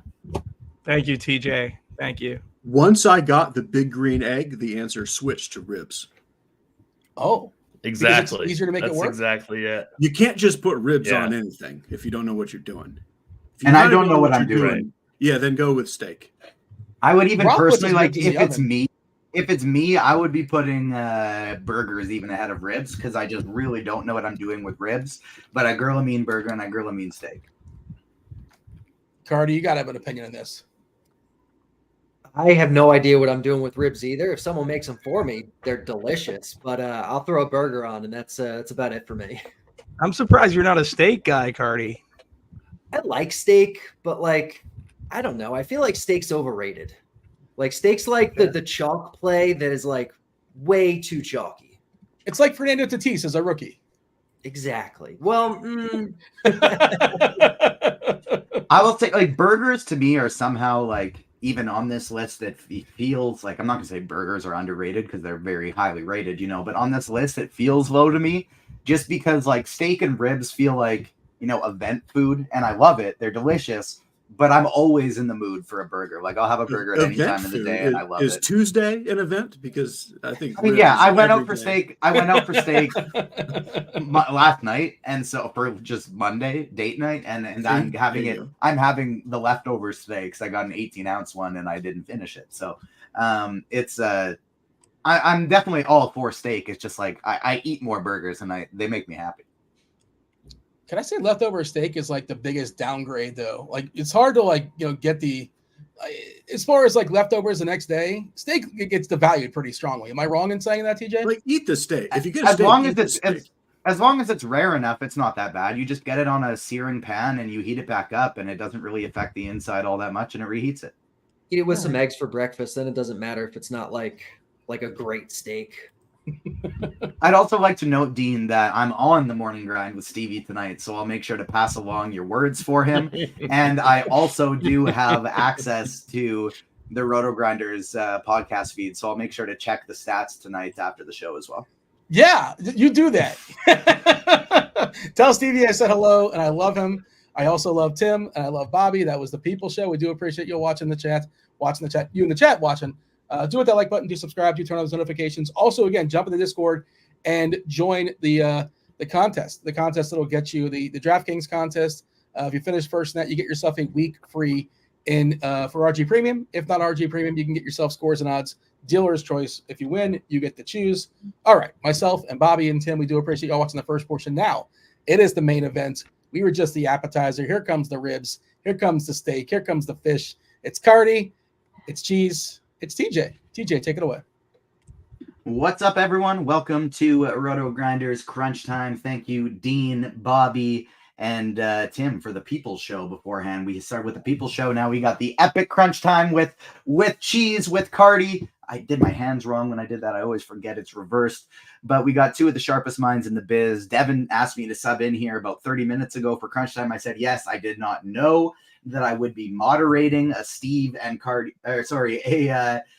Carty and Cheese Crunch Time today, but hopefully we can. I was also a late sub in, so I didn't prepare any fights or anything. Oh no, I was looking forward to. A tweet went out. It's gonna be Cheese and Roth, and I was like, yes, we get to fight. We get to make Roth uncomfortable, and he was like, I want no part of this. Roth said I'm out. Roth said I'm gone. It does ruin it a little bit. Like that's definitely the best part. Well, I'll do my best. I hope I won't bring down the show too much. But before we get going, there's never been a better time to sign up for RotoGrinders Premium with NBA, PGA, NHL, MMA, and MLB. And we've got an option for whatever level you're looking for. Get yourself a 6-month combo subscription at an exclusive price of $469.99. That's savings of $250 instead of buying 6 individual months of combo premium. You can also get your first month of RG Premium for $40 off for a limited time. And those that want to test run before buying can dip their toes in the water with our 3-day pass at $19.99. Check the links in our description for more info. Smash the like button if you're just tuning in now, if you didn't already for Crunch Time, since Dean, never gets enough. We got 500 people watching on YouTube and only 100 likes. Let's bump these likes way up. I got a Spidey Bomb at 150 likes. Cheese, why don't you start us? I guess I got to ask how everybody's doing first. So, Cheese, how you doing? Everybody's fine. Everybody's fine. Carty, how you doing? Everybody's fine. Everybody's fine. Cheese, why don't you give me a breakdown, starting with what are we doing at the pitcher position today? Because we got a little bit of pretty gross chalk today. It's some weird stuff. Like, it's a really weird little pitching slate. It's not, I won't say it's bad. It's just there's these 2 huge question marks, really 3 if you count. I'm not playing Christian Javier, so to me he's not a question mark. You're welcome to, because he did look good last week. I just kind of X'd him out because I'm not sure that he's good. He might be good again. I don't know, but even not including him, like Lance Lynn and Cal Quantrill are like kind of jump off the page weird question marks.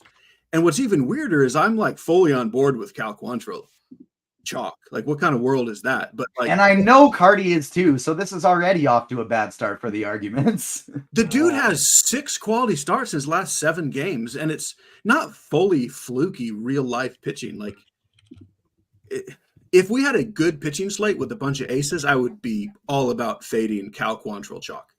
But I don't really think we get to have them games on this slate.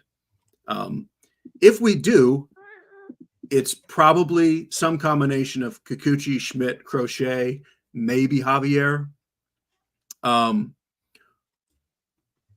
I would say is probably just play Kikuchi and Schmidt in cash games, unless you don't want to play the cheap, like chalky, cheap, weird Dansby Swanson and a cheap outfielder, then it's fine to play Quantrill in cash games. Like, I think that's the whole pool, honestly. What I'm most torn about is Lance Lynn, and even more so on FanDuel, where he's just like crazy cheap. I will tell you that I have 0 Lance Lynn on FanDuel and exactly 1 on DraftKings, and I have a lot more Baltimore bats than that. Lynn just hasn't, I don't know. He's going to get his 100 pitches if he doesn't get shelled. The Baltimore lefty power just scares me too much. So I'm out on Lynn.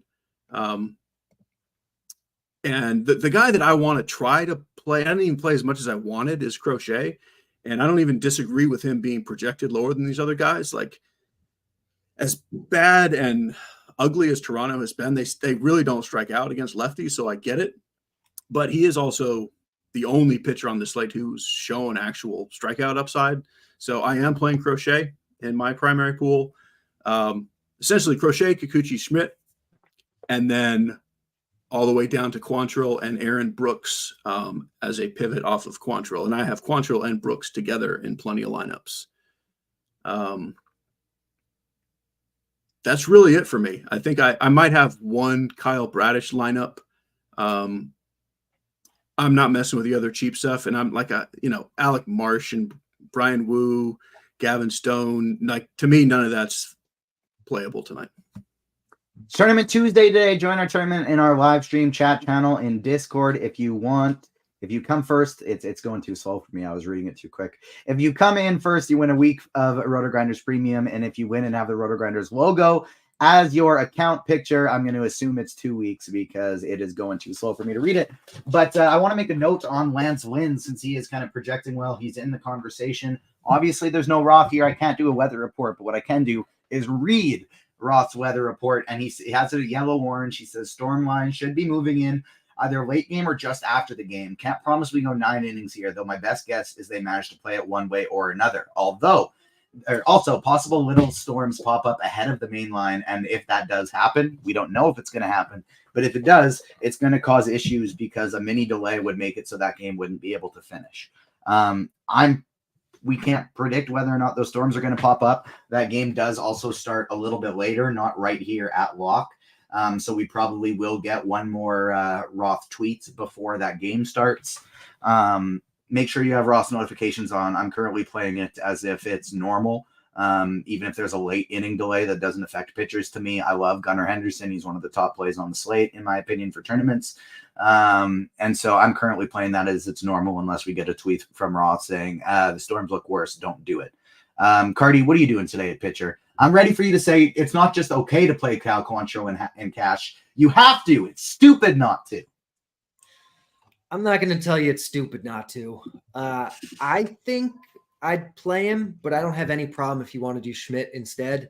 Obviously, you're playing Kikuchi. He's the best pitcher on the slate. I'm kind of in agreement with most of what she said. Like, Quantrill's not a good pitcher, but the matchup is fantastic. The price is great, and this slate really kind of has nothing else. So I don't have a problem if you want to spend up for Schmidt. Personally, I'll probably take the savings with Quantrill. But in terms of GPP guys, like I'm kind of have the same pool as Cheese. Like Crochet kind of is the one guy, like he said, that really does have that really great stuff that could wind up, with like 12 strikeouts, and it wouldn't be a huge surprise, even though the matchup's not very good. I'm higher on Javier than Cheese is. Javier would be in my pool for sure. But after that, it's kind of like I agree. I don't want the Gavin Stone, Brian Wu, Alec Marsh kind of thing. Like you can count me out on that. All right. What about some stats? I'll keep it with you here, Carty. Who are the top teams you're targeting? Obviously, we got the Weather and Wrigley, the Braves and the Cubs.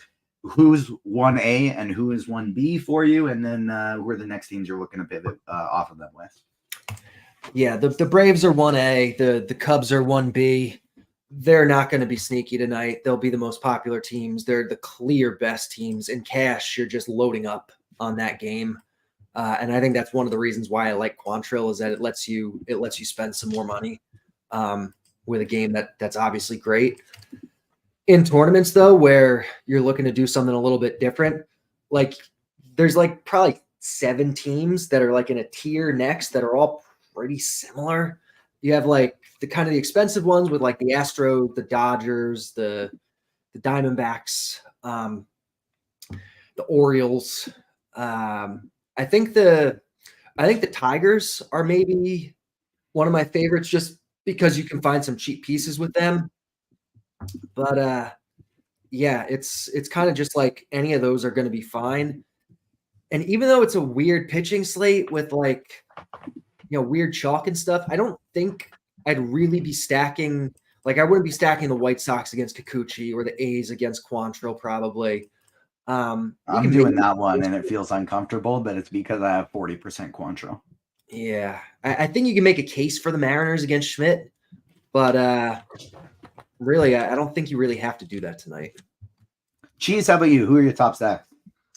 I mean, it's kind of obvious. I think the bigger question is what do you think about the ownership? Like, that's what I was going to ask. Like, Derek, like, you don't have a single batter projected over 18%. Like, that's they've got to be higher than that, right? At least in smaller field stuff.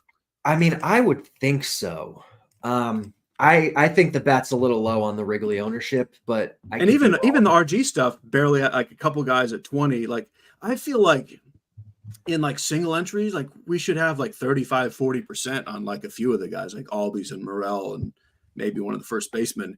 If it's like 20% ish, then I just play 100% and just be done with your day. Just play Braves and Cubs and be done with it. You definitely would. You know, my lean is that they're more like 3 times the ownership of the next closest team in like single entry stuff, which makes me want to play a little more Houston, Dodgers, Orioles. And then as far as the moderately sneakier stuff, Royals and Angels. But I'm simply way over on the Braves and Cubs because I'm not sure that they'll be as popular as they should be. I just got my new set of lineups in now, and I am attempting to get as much of them as possible. And the Cubs, I do find a lot easier to fit into lineups, but for what it's worth, even with like the big projections, like I'm using the bat projections, and Ronald Acuna projects for 14.51 points, just an absolute ton. I'm still only ended up getting 19%, weirdly enough, even though I'm trying to get like a minimum of 20% in lineup HQ, minimum of 25% for most of those guys. And so I think the optimizers just aren't really spitting out a ton of them because whether it's price or whatever reason, tough to get them in full stacks. Even with the projections, it's not like, I mean, the Braves have 3 of the top 4, and then there's a Cub, and then just a whole bunch of other stuff. It's not like the full stacks even project all that amazingly, which is what maybe keeps the ownership in check, given how many people are just using optimizers. So I don't know. Maybe they are more like 20 to 25 in larger field stuff, and I'll be over that. Well, let's start going position by position. Cheese, I will start it with you. What you doing at catcher? Darno? Does that count? Yeah. I definitely like Will Smith, Sal Perez as spend up to be a little different. I think you have like direct pivots off of Darno would be Danny Jansen, Logan O'Hoppe, maybe Cal Raleigh. But I would rather be different by spending up more to Smith, Perez, maybe even Rushman. And then with the cheap stuff, Amaya is the obvious cheap play in that game. I'm pivoting to a little Soderstrom and Austin Wells. And that's it. All right, Carty, how about you? Who are you playing at catcher position? Yeah, in cash, it's one of the Wrigley guys, Darno or down to Amaya. I think Rutschman's firmly in that tier with Will Smith and Salvador Perez, though, where spend up to be different. Like, I think it's a pretty good spot for the Orioles. I like that to get away from what will probably be most of the ownership going towards Darno, Amaya, Danny Jansen kind of thing. All right, take me to first base. All right, so Matt Olson. I'd say if money's no object, but like he's not even that expensive. He's 5-1 on DraftKings. He's 3-3 on FanDuel, which is just stupid. He's one of the best hitters in the Braves lineup. The Braves are the clear best team tonight. Play Matt Olson in cash games. After that, you have Ohtani. I like a lot on DraftKings. You can play him in the outfield too. But I think Ohtani is going to be really good tonight as a pivot kind of off of that Atlanta chalk stuff. Freddie Freeman in the same lineup. I think Christian Walker has pretty good home run potential tonight, and I think he's going to be really under the radar, so I like him quite a bit. I don't really like too much of the cheap stuff tonight. You can maybe think about like an Andrew Vaughn one-off against Kikuchi. He's cheap enough. You get a little bit of Cheese's favorite leverage. But really, I think this is kind of a night where you want to focus more on the expensive first baseman. Cheese, how about you? Yeah, so on FanDuel, like the pricing is silly. Carty mentioned Olsen at 33, Bellinger 34, Freeman 35. Like, don't goof around at first base on FanDuel. DraftKings, totally agree. Like Ohtani he's not going to be that much sneakier than the Braves, but the price is enough that you'll get significantly lower ownership on Ohtani. So do that. I like the cheap Angels if you need a fill-in, Calhoun and Shanuel. But I think for the salary, I think Michael Busch is my favorite play. Olson's very reachable, so I have similar amounts, Olson and Busch. And that's it. All right, take me over to second. I can't fathom how Albies is not going to be the highest owned player on the slate. He's certainly my highest Schneider is the best second baseman in baseball. That's one reason. Maybe not a great one. Albies. That's kind of my whole position. I'll say some more names because that's what we're supposed to do. I have a fair amount of Michael Massey if I can't quite afford Albies. I really think Albies is the highest hitter ownership I've had on any hitter all season. So I'm not really overstating how I feel about that. By all means, play some Altuve, Ketel Marte, spend up to be different. But Albies or maybe Massey if you need savings. All right, Carty, how about you? I mean, obviously Albies is the top guy. Maybe not quite as high on him as Cheese seems to be. I think there are other guys you can play, especially on DraftKings, where price is going to be a little bit more prohibitive than it is on FanDuel. FanDuel, it's easier to get to him. But I don't mind like just punting seconds that you can spend up at other spots and prioritizing the big bats in those games at other positions. You have Colt Keith for 2.4K. I don't mind that at all. He's hitting in the middle-ish of the lineup. He's got platoon advantage against Marsh. He's getting a big park upgrade. KC has sneakily become one of the best hitters parks in baseball. It's pretty solid weather, so I don't have a problem just punting with Colt Keith. I like Nico Horner as a way to kind of be different. I don't think a lot of people are going to play him, or at least as much as they're going to play Albies tonight. So I like Horner quite a bit in the mid-range. And on FanDuel, if you need a punt, I like Wenceel Perez for the Tigers.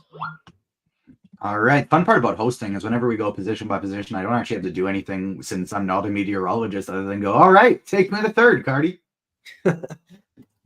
Christopher Morel is like the clear top guy here. You're going to play him in cash games or you're terrible. Like he's just projects so much better than everybody else. He's the cleanup hitter. It's this Wrigley game.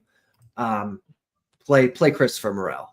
In tournaments to get different, you have, your Bregman, your Michael Garcia.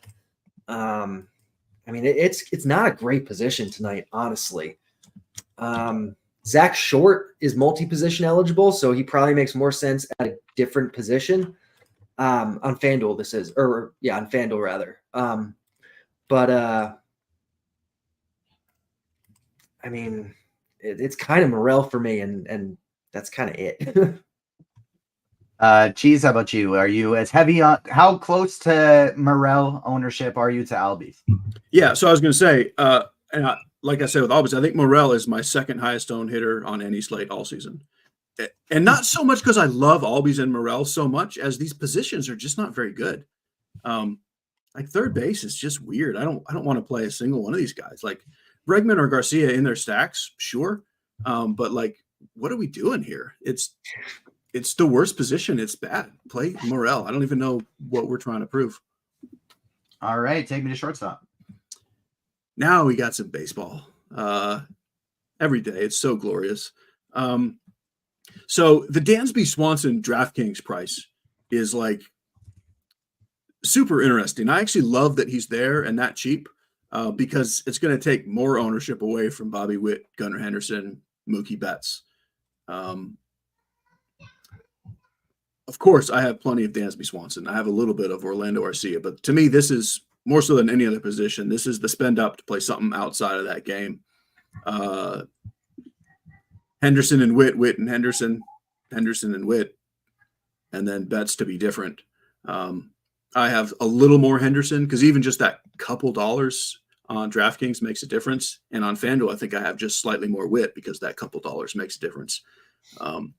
I really don't have much preference between those two, but I just want to play those two. Makes sense. How about you, Carty? Which ones are you prioritizing? I mean, pretty much the exact same thing. Play Swanson in cash games, but spend up for Witt, Henderson, Betts. They're fantastic in tournaments.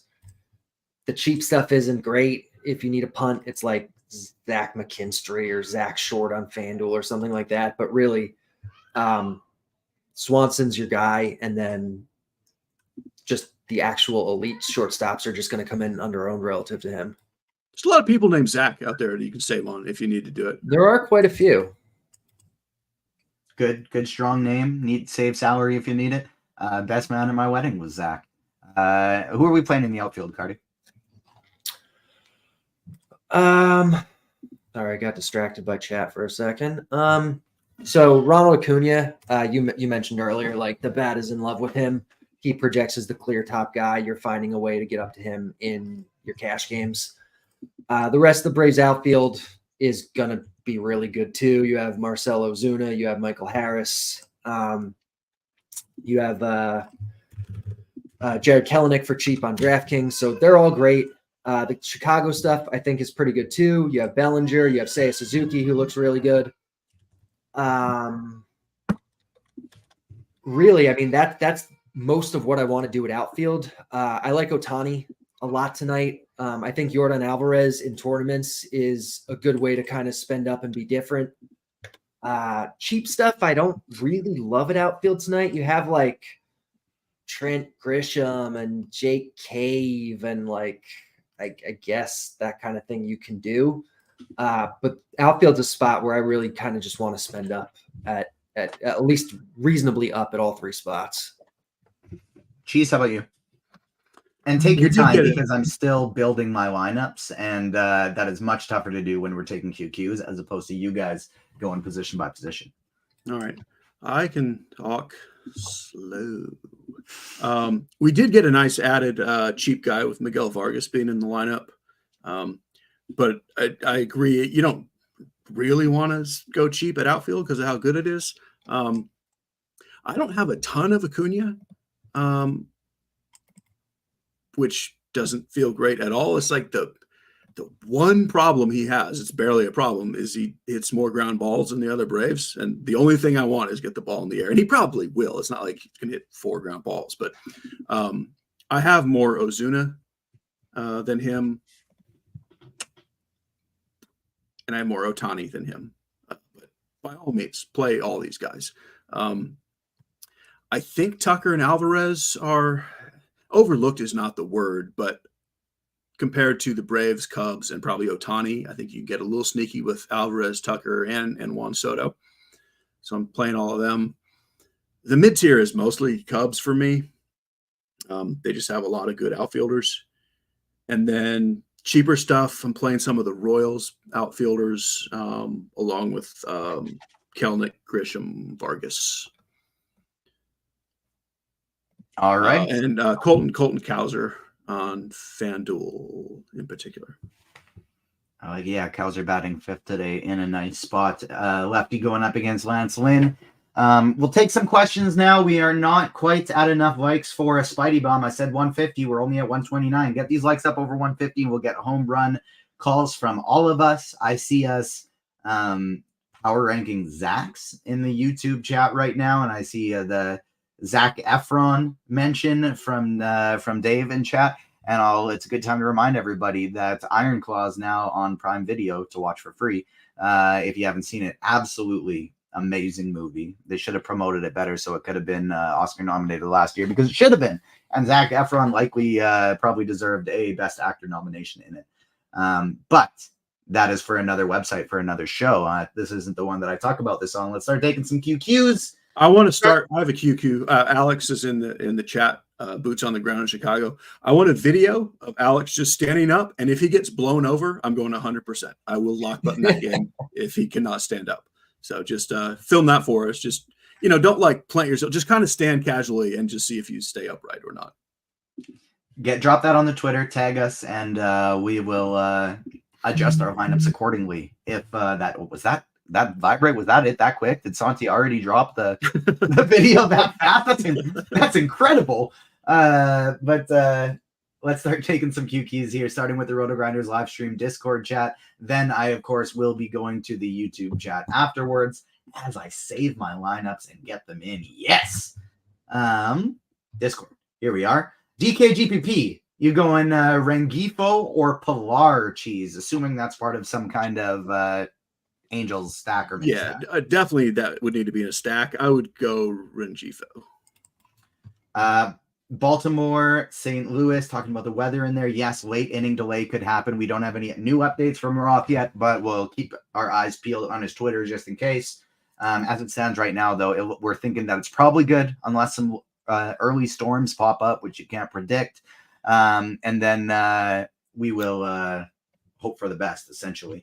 FanDuel GPP, Quantrill and TDA, or Aaron Brooks and Ozuna, Carty. Sorry, repeat Travis that for me. Darno. Travis Darno. It's gotta be That's what I'm Travis assuming TDA is. Quantrill and Darno, or Brooks and Ozuna? Quantrill and Darno. Favorite single entry stack to win it all, Cheese, and also your favorite GPP small field pitcher for FanDuel. I mean, we'll say that you're asking that not wanting to do the Braves or the Cubs. Honestly, for me, it would be the Braves one and the Cubs two, but I'm going to assume you're looking for something different. And I would go Houston. Cardi, how about you? Who would be you get to pick one. You're playing a single entry lineup today. Big dollar. Who is your one stack to win it all? It's literally the exact same answer as Cheese. Maybe I'll do the Diamondbacks if I can't pick Houston because he did. Who's your favorite small field GPP pitcher on FanDuel?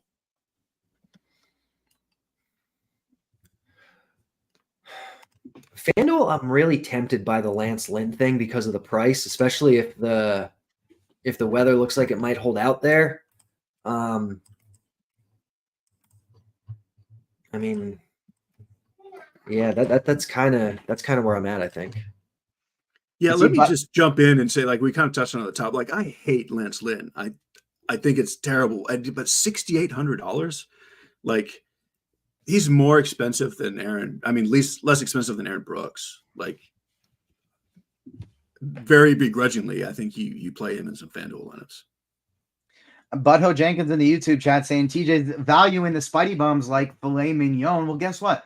Yeah, I am, because in April and even early May, Butthole Jenkins, the Spidey bombs were like a very low quality sirloin, you know, like not that there's anything wrong with the sirloin. It's still a Spidey bomb. It's still steak. It's great, but it was cold and nobody was hitting any home runs. And so they were very hard to come by. But now when the Spidey bombs are hitting 3 shows in a row, they are in fact valued as filet mignons because they are hitting now, my friend. And we have reached 150 likes. So that does mean it's home run call time. Spidey bomb number 1 for me is Anthony Rizzo, batting for the Yankees, batting 5th today in a nice spot. He's going to knock one out of the park.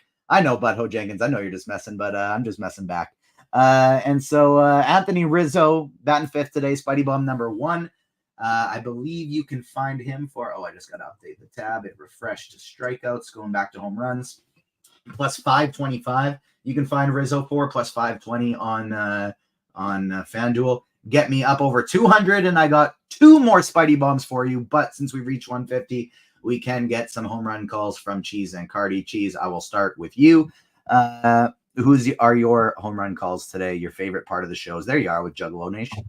Yeah, we'll just say, like, I'm not going to pick anyone in the Braves Cubs because all 18 of those players are my first 18. But for number 19, I'll go Gunnar Henderson on the high end. I was going to say Rizzo's a little, I like him too. Michael Massey in the mid tier, and the cheaper Nolan Shonywell.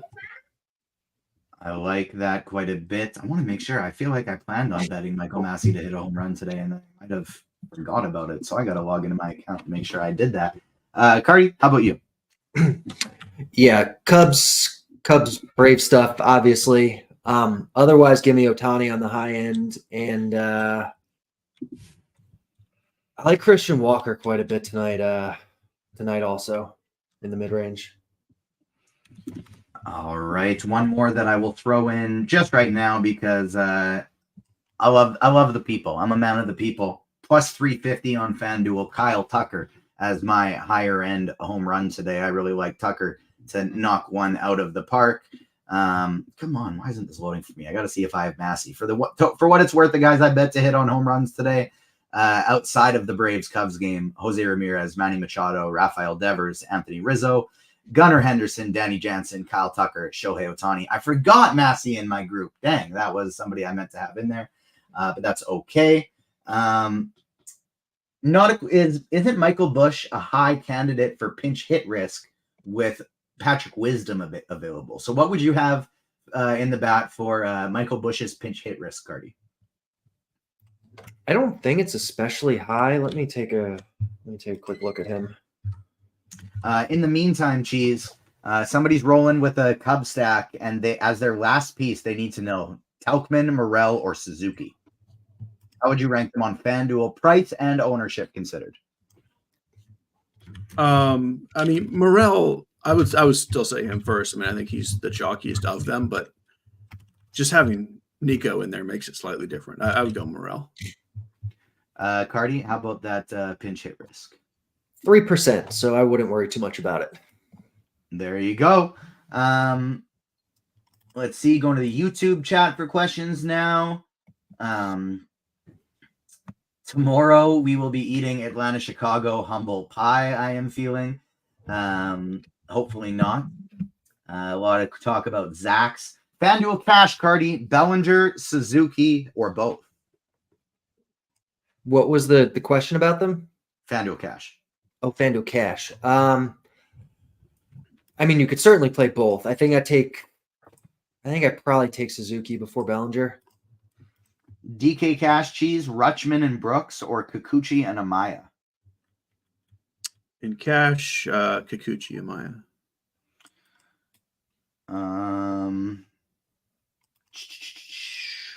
What a is there a value pitcher for FanDuel today? I believe Lance Lynn was like that guy as the value pitcher you want to go with, even though it doesn't feel good. There's some weather, there's a lot of lefty power in Baltimore, but it's still a guy who's going to throw probably over 100 pitches, and he is nice and cheap as well. How much Kikuchi does Cheese have in his in MME today? Without looking, I would say it's probably about 25 to 30%. I have more Schmidt just because of the salary, but roughly that 25 to 30% range. I got 39% Kikuchi, 33% Schmidt today. Yeah, I'm probably flipped on those. And then 30% Crochet too. That's my hope for tournaments, is trying to get heavily over the field there. Who's the better stack on DK today? If you can only pick one, the Cubs or the Braves, Carty? I'll take the Braves, but obviously they're both great. On FanDuel, Cheese, Lynn, Brooks, or Wu? It is not Wu for me. So honestly, if I have the money, weirdly, I'm playing Brooks over Lynn. But really the only reason I'm playing either of them is because I really need the money. So if you can use that, I think it's $500. Lynn is fine, but I'm going to say Brooks. Like I just want to stay away from Lynn any chance I have. Carty has a one-off. Who do you like better in a DK tournament, Michael Busch or Ryan O'Hearn? It's probably Busch for me. All right, that is it for the YouTube chat. Going back to the RotoGrinders Discord, we do still have, is the slate lock at 7:10 or 7:05? So we got 8 minutes left to lock. Get your questions in here.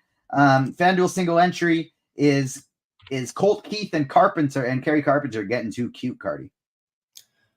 On FanDuel, I think, yeah. On DraftKings, I don't mind it. DK Cash, Cheese, Bellinger, or Ozuna? Ozuna. Somebody's same question, Suzuki or Bellinger? Same format. I mean, I have slightly more Bellinger, but like you're really flipping a coin on that one. FanDuel Cash, Carty, Gunner and Freddie Freeman, or Altuve and Ozuna? I really think you should be playing Dansby Swanson, but I guess it's the second one for me. Is Gunner second base eligible on FanDuel? Oh, right. No, sorry. I'm he has a swap with Altuve. Yeah, how is You I don't play, really know. two shortstops, or it could be using the utility spot. Like Yeah, there's a lot of ways to flip around. It's definitely some mischief around because it's a shortstop and a first baseman, or a second baseman and an outfielder. So just raw points. Henderson and Freeman, or Altuve and Ozuna? Probably Henderson and Freeman. Brooks or Quantrill straight up? It's Quantrill. Kikuchi or Schmidt straight up? It's Kikuchi for raw points. It's Schmidt maybe for the price. DK, Cash, Carty, Schmidt and Tauchman, or Quantrill and Acuna? Give me Quantrill and Acuna. I'm fine with that. FanDuel GPP Cheese. Are you okay with okay, so Royals or an Orioles stack today? So they're literally a tie. It's Braves and Cubs, and then Astros and Dodgers for me, and then Orioles and Royals. I guess I would say slightly to Royals as a full stack and slightly to Orioles as hunting for power individually or mini stacking. All right, swapping back to YouTube here. DK doesn't say the format. Who do you like straight up better, Sal Perez or d'Arnaud? Look, it's d'Arnaud if you're not worried about ownership. If you want to get different a little bit, then it's Sal Perez. Both strong plays, but d'Arnaud is going to project a little bit better. QQ, are you game stacking the A's and Rockies today? No, absolutely not game stacking them, but I do think it's okay to get a little bit of them since the cheap pitchers are very highly owned, and the Oakland side especially. They do have some power there, even though it's a crappy ballpark. Yahoo Cash, to my favorite host. Thank you, Daryl George, all the way from South Carolina. Our guy. Who you playing in Yahoo Cash, Cheese? Betts, Witt, Gunnar, or Swanson? Wow, you can just pick any of them. You can just pick any of them. That's awesome. I would go. Give me Witt. I wanted you to go Gunnar. Gunnar is my guy. I'm excited. Yeah, I mean that's like Betts, Witt, Gunnar. Like, yeah, the answer is yes. Like, but that's the one spot you don't have to go Swanson if the salary is not an issue. Do you guys like O'Hearn today? I do like me some O'Hearn for tournaments. I don't love even the full stack of Baltimore, but like a 2 to 3 man of Henderson, O'Hearn, and like a Santander or Cowser. Santander even in there? I don't know, but Cowser I do really like today. Yeah, that's probably why he's up there so far. A 3 man of like with the lefties is something that I do really, really like today. For tournaments, back from covered all the YouTube, going back to Discord. Would you go with Walker over Freeman for DK single entry GPP? What do you think as a one-off, Carty? Christian Walker or Freddie Freeman? I mean, Freeman's better, all things being equal, but I do like Walker today. We got about 3 minutes left to lock. If you got any last-minute questions, get them in. If you don't, that's okay too. Make sure you're getting your lineups in there. Still no weather update from Roth, but keep your eyes peeled. Oh, there is. One just came in. Let's see what we got. Storms look a bit 33 seconds ago. Perfect timing, Roth. Jeez. Storms look a bit ahead of schedule in St. Louis. I think a delay in the game is a likely outcome with no guarantee they finish the game. So that does make your Lance Lynn and Kyle Bradish potential shares a lot more worrisome. I'm not sure if I'll be able to get this in time, but I think maybe I might just make it so I don't play Orioles players like I intended as one-offs. I only play them as part of mini stacks, so I won't play Gunnar together alone, and maybe I'll just play him with the Rutschmans or with Cowser, with O'Hearn, only together. Cheese, how do you feel like handling that one? Well, that's definitely enough to say, play Witt and Betts over Gunnar. Like when they're all that close, when you get that kind of news, that's what you do with that. I mean, I had so little Lynn or Bradish anyway. I don't really care. And really, even on FanDuel, if you're doing the Lynn thing on FanDuel, he's so cheap. Like if you get 4 or 5 innings, like that, you've paid for it. So I don't even think you have to worry about that if that's what you're doing. Carty, how is that going to affect your Lynn exposure? Kind of the same thing. Like on DraftKings, I'm not huge on him. On FanDuel, with the price, I like him. I wouldn't play him in cash, but in tournaments, like she said, he's cheap enough where, if we get a storm late, it's possible he's even out of the game by then. Like it's, I I think I still would be on board with him mostly in tournaments on FanDuel. All right, let's look to see if there's any last minute questions here. If not, we will get out of here about a minute early, but we are coming up on lock anyways. So, reminder, we got some potential delays in the middle of the game in Baltimore now. Maybe that affects your one-offs. Still can stack for tournaments. Lance Lynn, maybe cheap enough you can play him anyways if that delay comes late enough, but definitely has some risk. Doing my best Kevin Roth impression. Thank you so much for tuning in today, everyone. On behalf of myself, TJ, my cat Shadow, who's been just a menace on the shows lately, Derek Carty, Dave Potts, Cheese is Good, and Steve behind the scenes, you have been crunched.